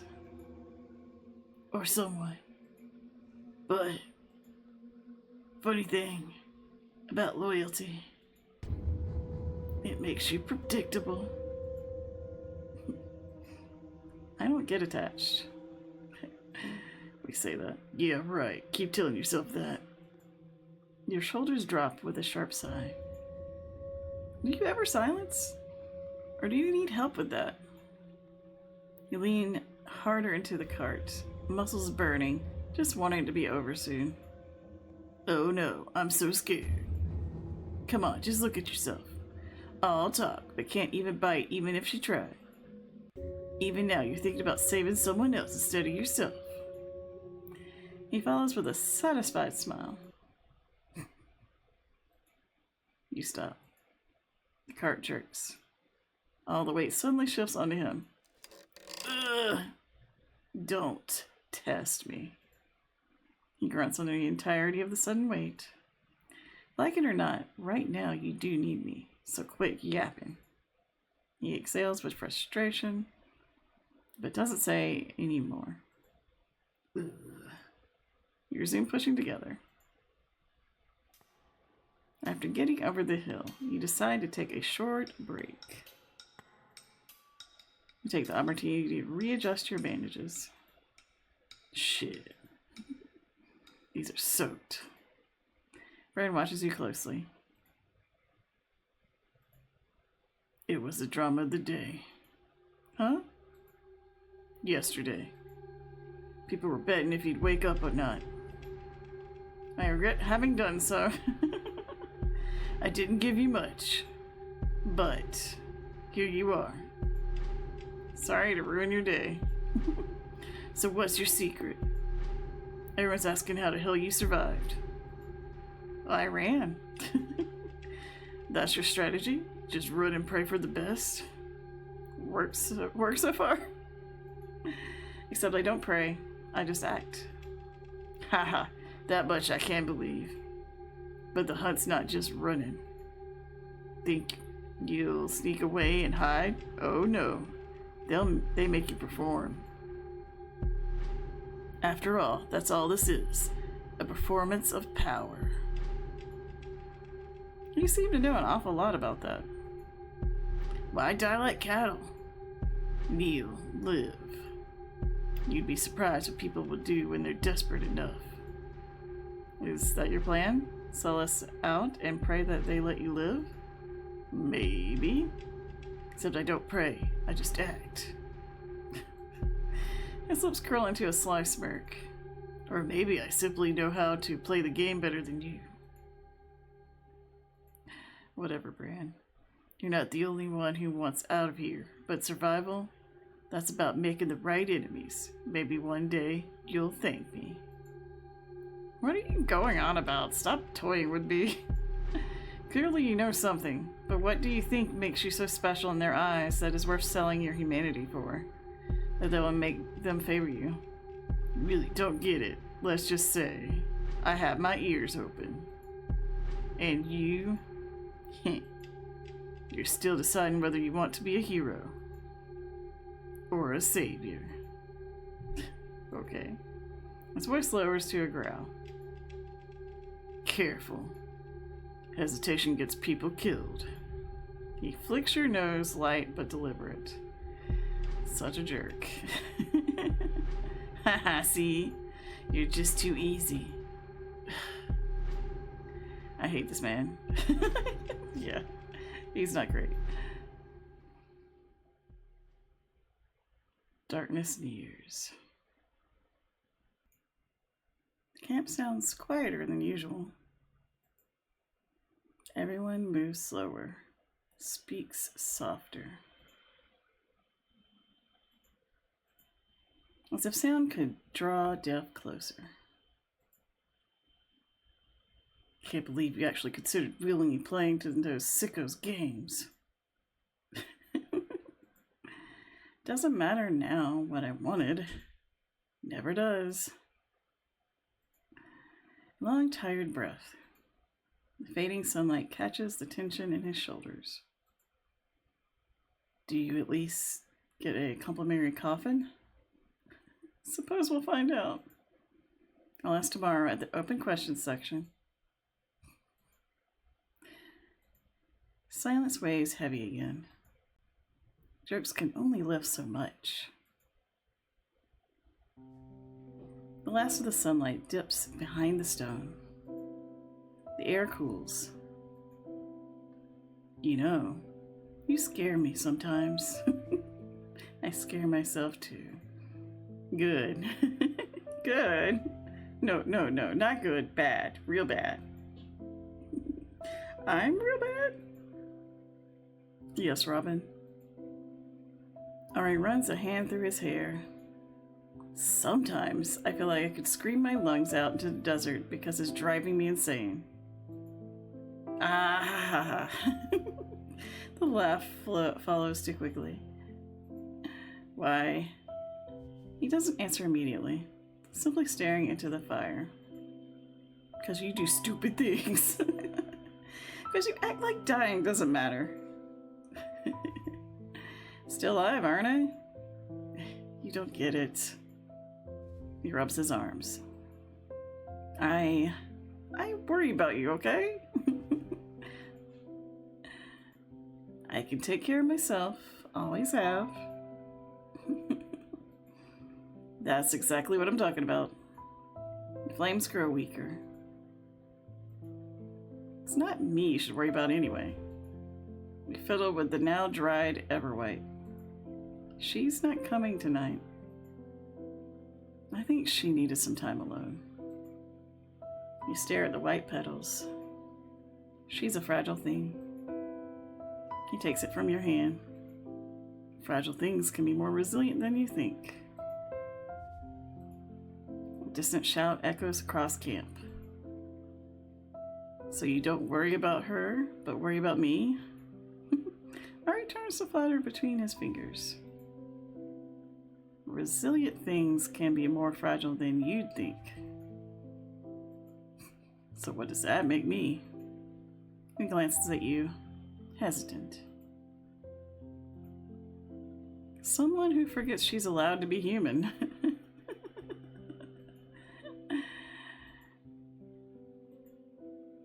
crackles softly. Air moves closer. Oh, air moves closer. Uh-oh. Whoa. You almost leaned back. He gently tucks the flower behind your ear. There. Huh? You know, you look better when you're not trying to scare the world. I'm just very guarded, and I think you could actually be pretty with a few touch-ups. Wow, I'm already gorgeous. What are you talking about? Oh, shut up. No, I'm serious. Just a few. That's it. I'm leaving. Wait, what if we just add a few ribbons? Or a touch of glitter? Wait. They have glitter? Okay, maybe just one ribbon. Hey, Robin, don't go. Too late, we gone. Night settles over the camp. You make your way to the sleeping quarters before the curfew. I mean, we could just put glitter all over me and Nala. There's no way that the vampires would want to deal with glitter for the rest of forever.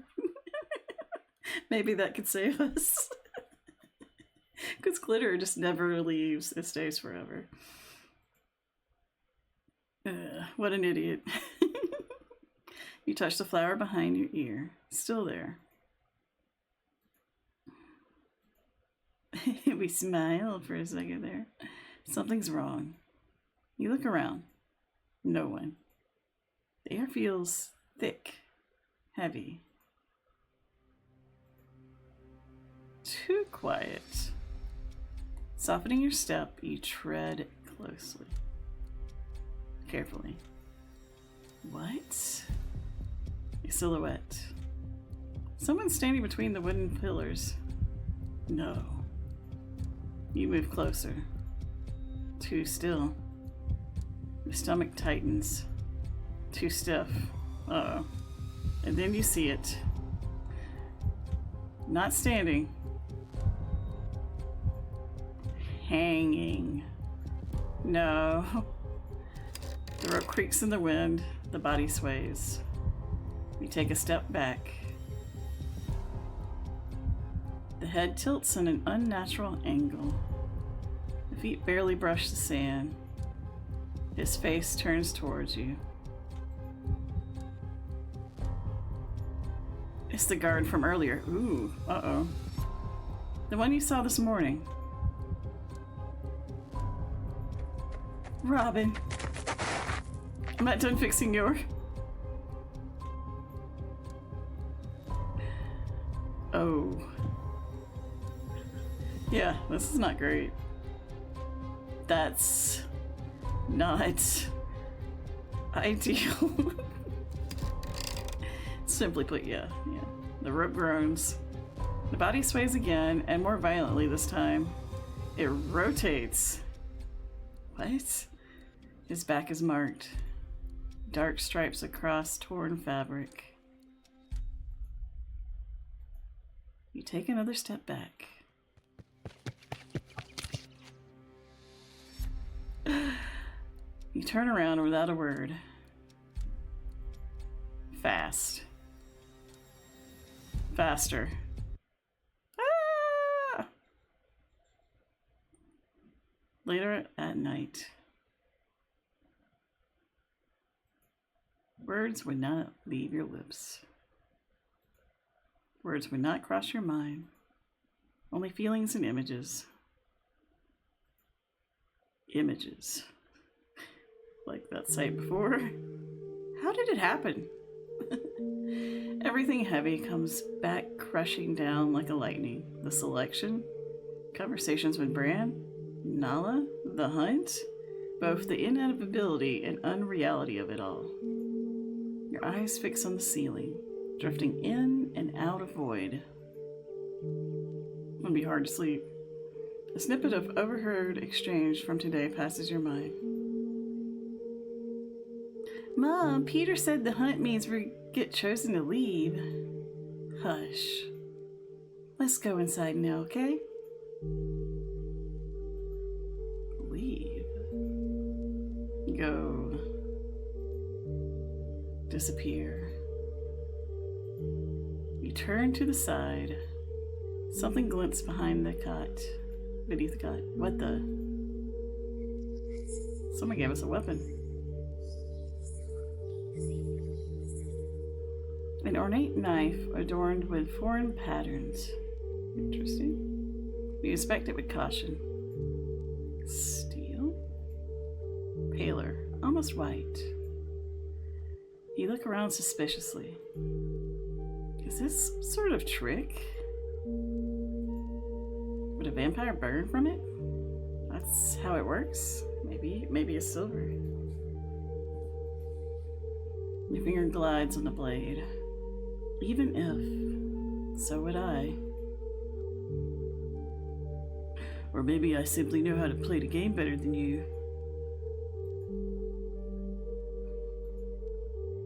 Trick or not, it's leverage. You hide the weapon in your belongings, throwing it one last glance. If they want to claim me, they'll decide how it ends. I'll decide how it ends. So try and come at me, you fuckers. We so sassy.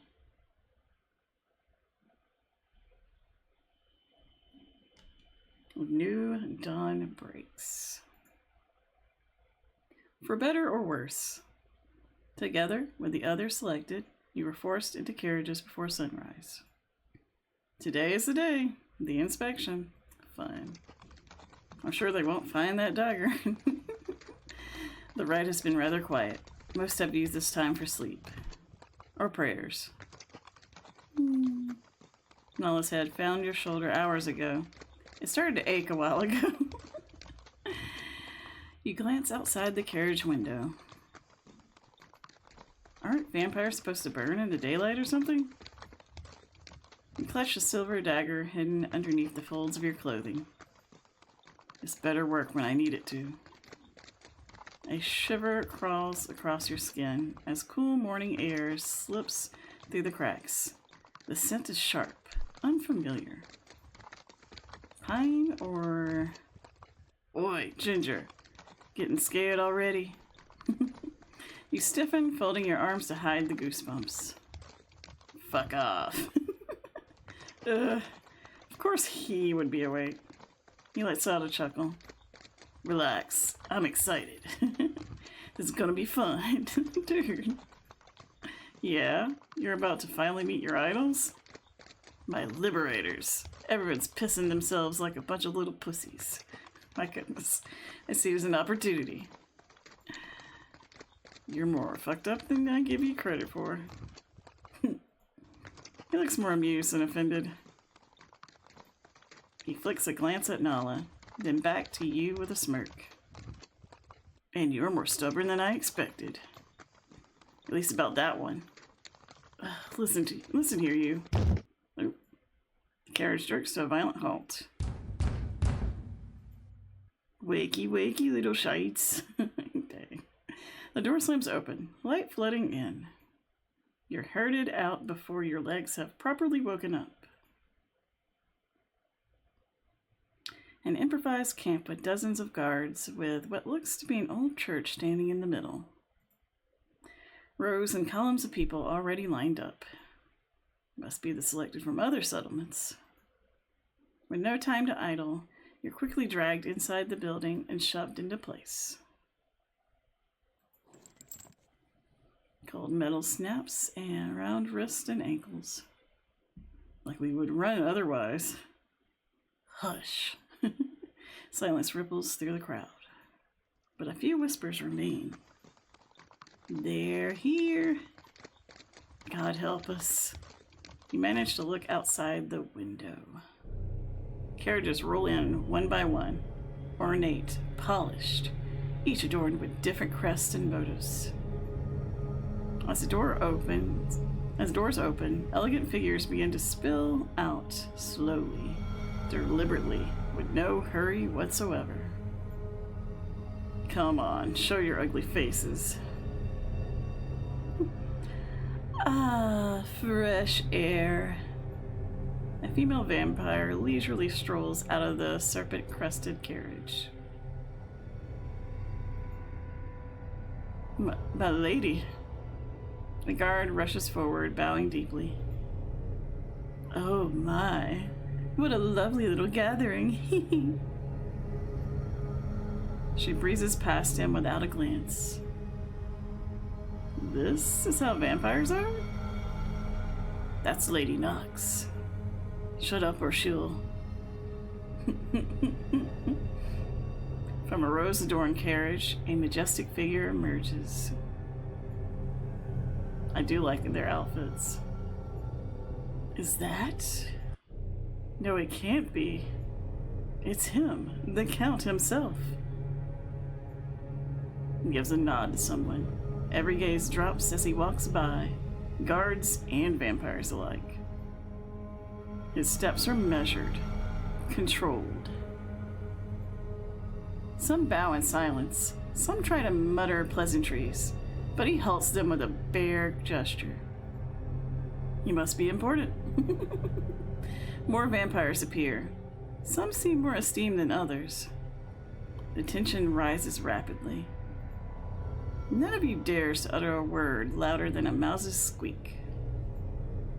You look to the side.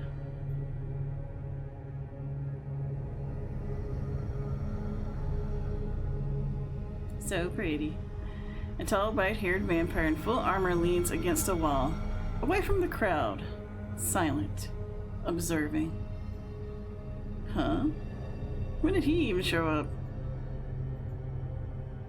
Lost in ponder, you feel a weak squeeze on your hand. Robin, don't look at them. Well, what's it gonna hurt if we look at them now? I'm gonna keep looking. You look anyway. He seems the most detached and alert at the same time. He's also the only one without followers. Uh-oh, he saw me. A chill strikes your chest. Everything freezes in an instant. Why can't I look away?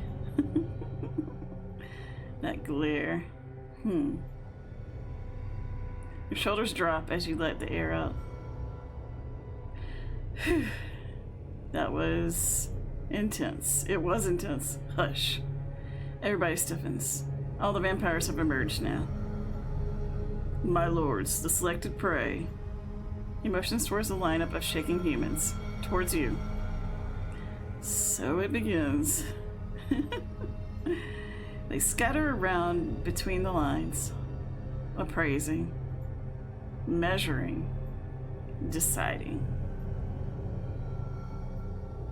The serpent vampire slithers between trembling bodies. Really? This is what we are given now? She stops before Nala. This poor thing looks like she'd spoil before the first bite. Uh-oh. Weak stock, frightened cattle. You catch yourself before enough sound escapes your lungs. Bastards. We cultivate restraint for stability. You cultivate stagnation, old man. A murmur of agreement from a few vampires. Enough. Gets silenced promptly. She tilts Nala's chin up with a pale finger. Suddenly... Huh? Nala sways. She collapses. What the hell? The vampire looks surprised, but quickly returns to her nonchalant persona. I'm sorry, fragile things are so disappointing. You step forward before you can stop yourself. She's dehydrated, that's all. Uh-oh. Called too much attention to ourselves. All eyes shift to you. All judging you very profusely. They're all fine over here. They're all dressed all fancy, looking fabulous, and they're like, what is this dirty redhead?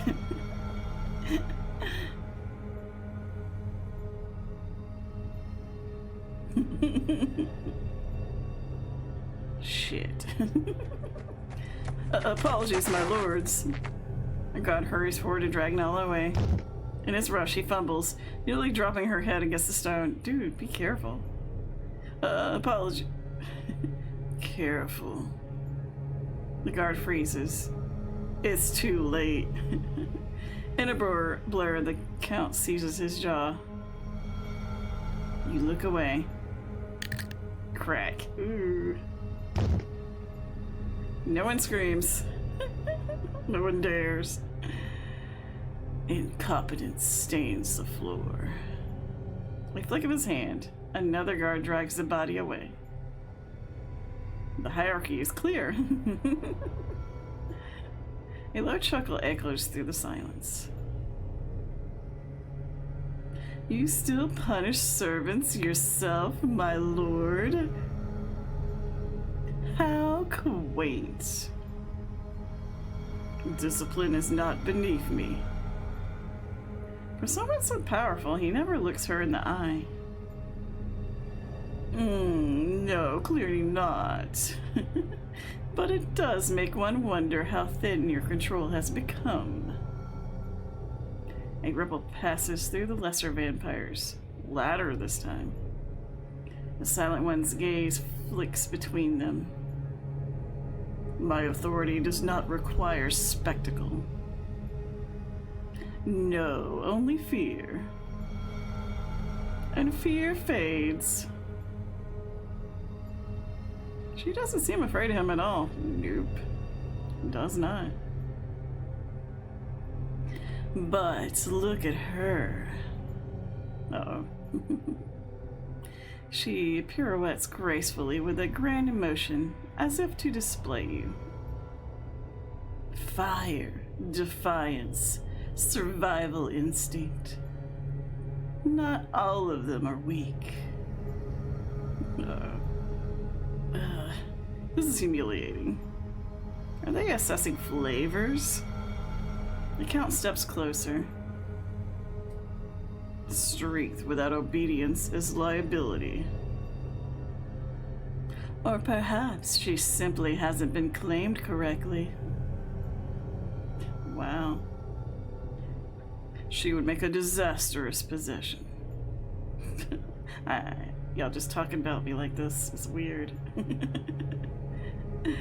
I mean, I guess it would be normal for vampires.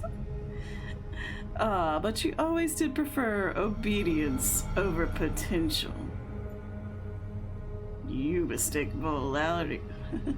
You mistake volatility for value. And you, mon cher, mistake control for permanence. Both of you mistake her for an argument. His voice cuts in like a third knife. He pushes off the wall. She might be prey, but she is watching. Ooh. You are? Yeah, I am. What else can I do? I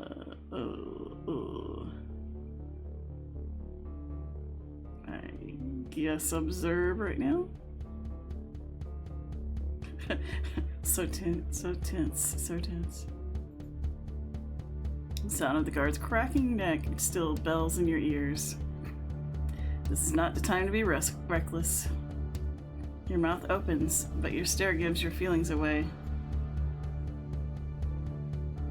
Oh, this one hides her claws. Uh-oh. The count circles behind you. Uh-oh.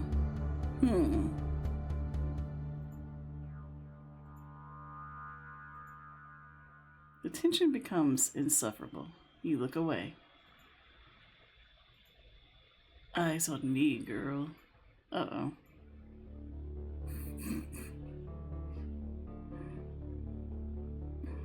very tense. Dang. He grips your neck in a firm hold, as if to assert there is no room for negotiations.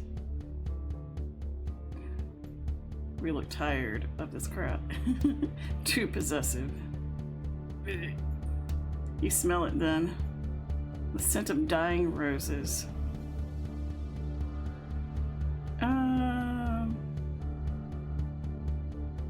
I'm just gonna glare. I don't think I can get out. You glare like you believe you're untouchable. Strength or foolishness, or something rarer. Or maybe I just don't like tyrants. A few vampires laugh. Something unreadable flickers in his expression. His fingers shift slightly against your throat. Your body doesn't flinch. Still, you restrain yourself. Even now. And how would you know that? He leans in closer, voice dropping to a whisper. Your pulse betrays you. You realize just how fast your heart is beating. Yeah, for multiple reasons. His eyes roam your face as if memorizing it. You remind me of someone. A lesser vampire with a faded rose pen steps forward. My lord, if the other factions believe. Silence. He doesn't even look at him. The lesser vampire bows instantly. What just happened? Ha ha, see? Fear. The silent one steps closer to the count, yet his eyes remain on you. Careful, my lord. Public fractures invite external interest. What does that mean? Other territories? Enough of this. The inspection will proceed under House Rose authority. For now. But evolution is inevitable. Some of us are tired of feeding on fear alone. Uh-oh. The vampires begin to leave. The serpent walks beside the count. You cannot cage storms forever, nor can you ride them without drowning. The silent one lingers last. He looks at you, then at the others, then back at you. This isn't about feeding, is it? One of the others glances back, as if the hunt has already begun. You see them walk outside. The sun is high up by now. None of them are burning. They are not worried about it. Nala avoids her eyes at first. I'm sorry I fainted. You sit beside her. There was just something about that vampire and I... You couldn't help it. There's something lodged in your throat. You could have said more, done more. You didn't. Across the room, whispers swirl. Why does any of that matter? I bet Ginger won't survive a night out there anyway. The quiet ones last longer. The serpent likes fire. She didn't burn. House Rose prefers obedience. You still feel his grip on your throat. Yeah, I'm sure. He looked at me like I was already his. You feel it then. You were measured, and you passed. But at what cost? Yeah. Nala finally looks at you. There's gratitude, but also something else. Uncertainty. I thought I worried. I worried you would do something reckless. Can't help myself. Me too. We chose survival. The door opens. A guard enters with a ledger. He checks names. Pauses at yours. Mark something. Uh-oh. It's the ginger mark. Claimed, huh? No one moves away from you, but no one moves closer either. We're special. Your chest tightens. A possession? Always. Uh-oh. The rest of the day passes in a haze of racing thoughts and half-finished sentence. Nightfall approaches both sooner and later than it should. The rest of the day passes in a haze of racing thoughts and half-finished sentences. Nightfall approaches both sooner and later than it should. Reunited at the hideout, you feel Ari on. Reunited at the hideout, you feel Ari in on everything that happened during the inspection. Most of it, at least. He tosses a pebble between his palms, catching it, missing it, catching it again. Well, still breathing. That's good. That's statistically promising, right? No one laughs. Except for Steen. Actually, we don't need to bring statistics into this. You don't always have to joke. Someone has to. He throws a pebble into the fire. It hisses and disappears beneath the embers. An awkward silence settles over the three of you. Okay. We'll figure it out. It'll be fine. How are you gonna stop this? He grabs a stick and drops to a crouch, sketching fanatic lines in the sand. Arrows, circles, crude maps that overlap and tangle. We just need a distraction. Chaos is good. Chaos is opportunity. We make stakes, wooden ones. Doesn't have to be pretty. We grab garlic from the guard's pantry. I don't think that garlic... And then everyone panics. I slip out and find you. We regroup. 3 points of exit. See? We don't split ourselves unless we have to. We adapt. The stick snaps in his grip. He doesn't seem to notice. It's fine. It's all workable. We just need timing, you know? You've got this. You've got this. It's fine. He's just panicking. Oh, wow, so easy. I'm being serious. That's the problem. Robin? Oh, I'm sorry. Do you really think we'll just fight our way out with the power of friendship? Survive on positive affirmations? Friendship is magic. The outline gets smudged by your sandal as you stand up. All those frantic lines disappear into nothing. Wake up. Poor Ari. He doesn't want to get left behind. At least I'm trying to do something. Why even bother? You weren't selected. Obviously.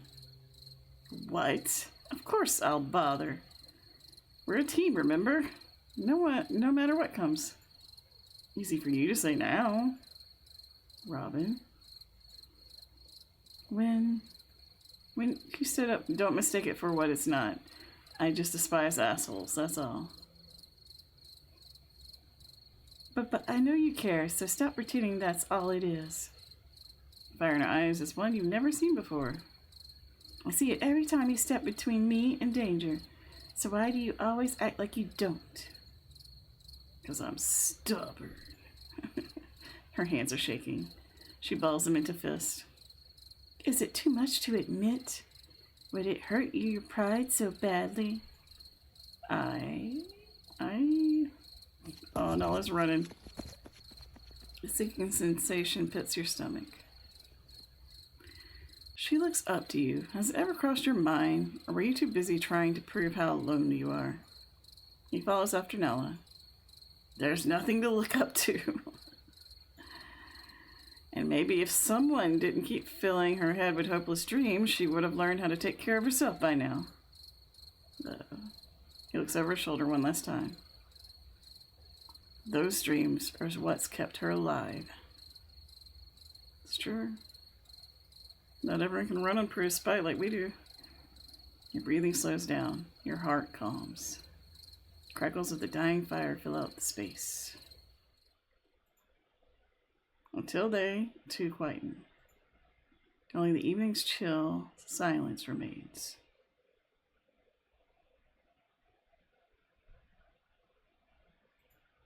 The absence of voice feels both hollow and overbearing. You're alone. So alone. Your hands slowly find their way to your scalp. What am I even doing? Something dangerously watery forms in your eyes. The firelight blurs. But you can manage to hold it in. I mean, it's okay to cry when you need to. Barely. Sometimes we need a good cry. Night. She looks up to you. Little bird. Perhaps she hasn't even been claimed correctly. Shut up. Ginger won't last long.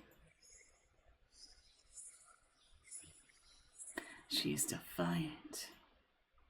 Voices echo and bounce, rippling mercilessly through your skull. Hesitation gets people killed. She would make a disastrous possession. Enough. The ropes of your hammock creak from the sudden movement. The creaking continues. Slow. Rhythmic. Like a pendulum counting down.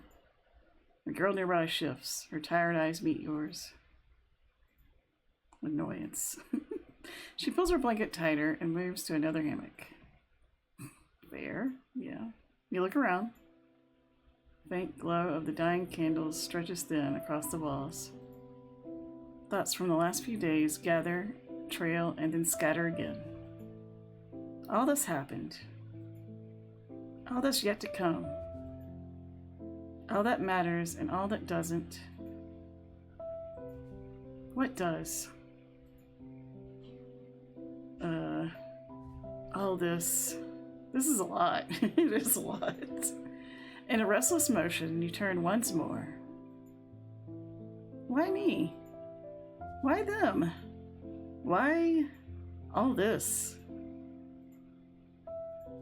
You catch a shadow dash across the floor. Rats? No. Squinting your eyes, you examine a small silhouette. A thorn devil.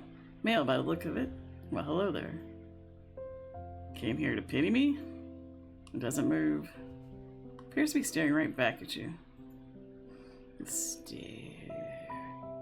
I swear, if you're judging me. Speedy eyes seem to reach for your soul. Thorn devils are common here, although avoided by most. The folktales say that they're a messenger of evil, a bad omen. Uh-oh. If they look at you, it means the devil himself is watching. We're just having so much good luck. The creature tilts its head.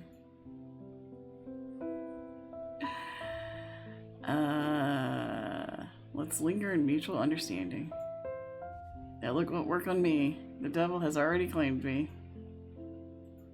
But suppose we can bad luck each other out. Wish I was you. Free to go wherever. Or are you trapped in here as well? Hiding from the vultures and foxes outside. The lizard's cute. At least you don't have to pretend to be brave. Do you ever fear tomorrow? He blinks one eye, then blinks the other. I'm going insane. We have been under lots of stress. Yeah. You clutch your hair and fall backwards into the hammock. How did my life get to this point? I was just trying to survive. Huh?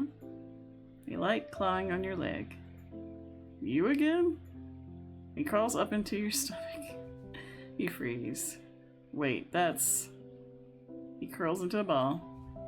Oh, we've been adopted. Guess you're staying.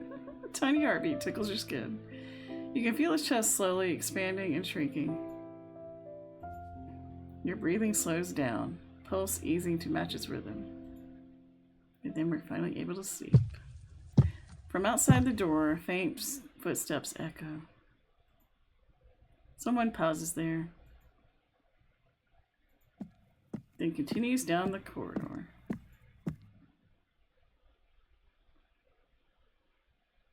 Somber day at the camp. No one says much. And if they do, it's mostly prayers. You haven't spoken to Ari or Nala since last night. You go about your daily task.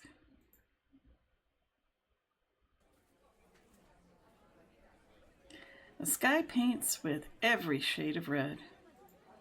Bleeding. No. Devouring streaks of light drag shadows across the sand like their prey. Feeding.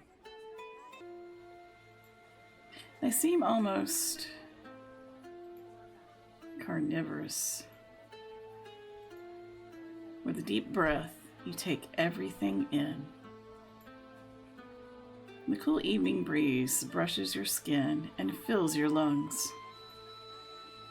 The sand grains between your toes shift and tickle. The smell of dying campfires tingles your nostrils. Despite everything, this has been your home for years. So this is goodbye. Strolling through the sunset, you pass familiar faces. Some avoid your gaze, others hold it too long. You notice an older man hunched over. You come closer. He looks to be desperately working on something. It's protected me all my life. He rubs harder. It still works. It just needs a bit more strength. His hands shake. A cracked wooden trinket. It looks like an idol of a deity or some sort. You don't say anything. Vultures caw in the distance. A squeeze in your stomach stops your stroll.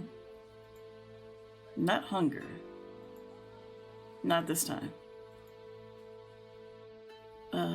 Should I talk to them? Is there even a point? Or will it simply add pain? Maybe I should stay practical. There could be useful information around the camp. The sun dips below the horizon. Night approaches. What will you do in your final hour?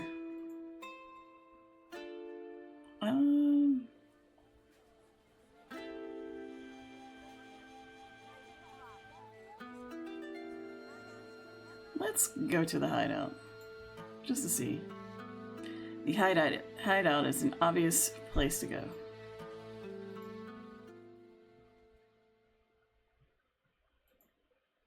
The air smells clean.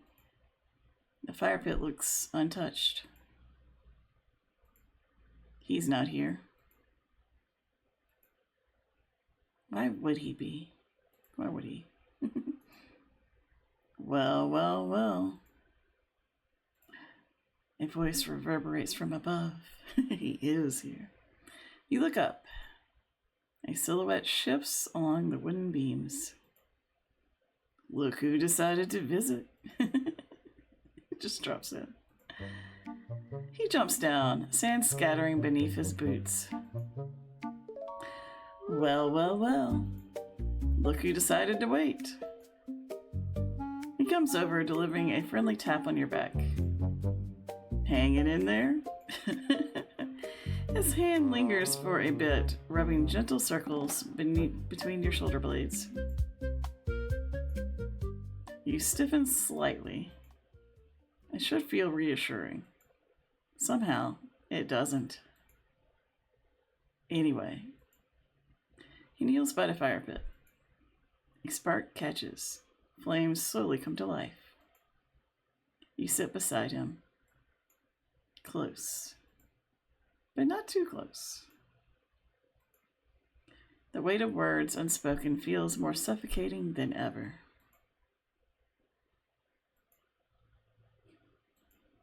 So much silence. His leg begins to bounce, his nervous feature. Subtly at first, then faster. You can hear his breath tremble lightly.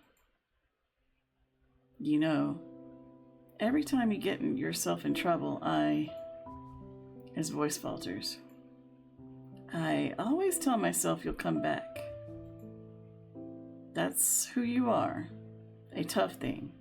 Tougher than any of us. But when they took you yesterday, He looks away, exhaling shakily. His fingers bite into the wooden log, knuckles now paler than the sand. Then, he shifts to crouch in front of you. What is he? Aw, he's concerned. He takes your hands. His gaze finds yours. Uh-oh. I'll find you. I promise. You will not have to do this alone. What are you going to do, Ari? And if we're meant to fail, then at least we face it together. Ari. He doesn't waver. You've never seen him this serious. Uh-oh. He's serious for love. I don't know what to say. There's a glisten in his eyes. You're not sure if it's water. You don't have to say anything. My mind is set. Or fire. But why? Because my existence means so unbearably little here. And I don't want to just survive anymore. I want to live. Aw. His eyes widen with the last word, like they struggled to hold all the newfound determination in. I can't keep waiting around for fate to take everything away, for my life to rot away before it began. And you? His fingers tighten around yours. You made me realize that. Aw. The fire crackles softly. You don't say anything. He doesn't let go immediately. You linger for a while. Tender moment with the cutie. I mean, everyone in this game's cute. If we're honest, everyone's a cutie in this game. So many questions. What horrors await beyond the gates? Will what you've suffered here compare to what lies ahead? Or are these walls a protection all along? Thoughts flow and meander, but the sleep never comes. Your eyes open and close, and open again, before finally settling in on the cave ceiling. Huh? What on? Run. The words show again. The door flies open.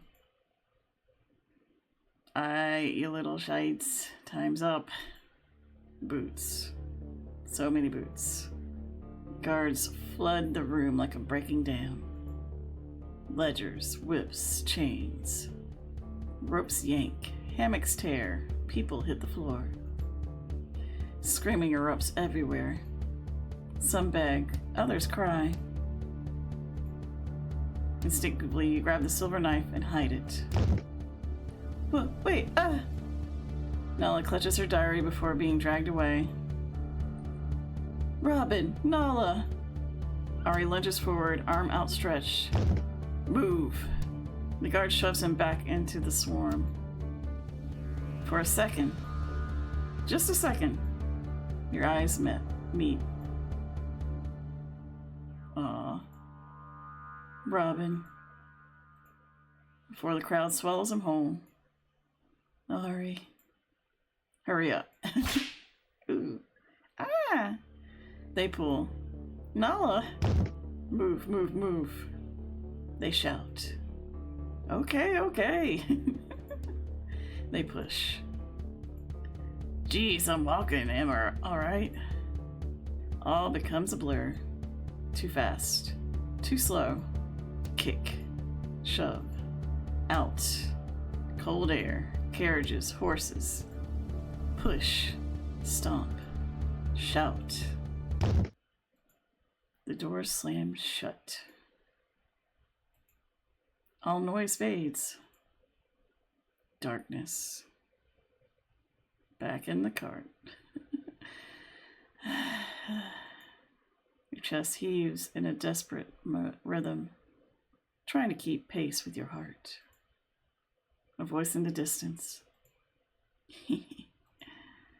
Place your bets, boys. Then. Ari? What's Ari doing? Ari? What? His expression is stone. Until you look closer. Contempt. Huh? A hand slams down onto his shoulder. Well done, lad. Here. Go on. Tell her one last joke for the road. One about the rat that thought it could run out of cage was my favorite. Huh? You? The captain's toothy grin creeps through the dark as she presses her face against the carriage bars. Good luck, Ginger. You'll need it out there. Hee hee hee. Open the gates. Your fingers tighten around the knife. You take a deep breath. The hunt begins. Uh-oh. End of demo. Thank you for playing the Scarlet Hunt demo. If you enjoyed the game, please consider supporting further development of the project. Alright. It is a very intense, but full of like little humanizing and moments of levity in the story type thing. The artwork is gorgeous. The writing's pretty good. I'm very interested in finding out more about the characters. I think they did a good job of introducing most of them to us. But yeah, it definitely seems like it's going to be one of those where you have to make a lot of moral decisions and such, and sometimes it's going to be fun, and a lot of times there's going to be a lot of dread. But bravo, Soft Poison Studio. But yes, they have a Kickstarter that you can sign up to be notified of their pre-launch. You can always wish list on Steam, and you can send them some thoughts and feedback if you want to as well. There are a lot of different endings in the demo, so like we only did a little bit, but yeah, I'm interested in seeing where this goes. I'll put the links in the description. But thank you for hanging out with me. And out of the options that we have met, who would you pursue? I'm kind of interested to learn more about Lady Nox.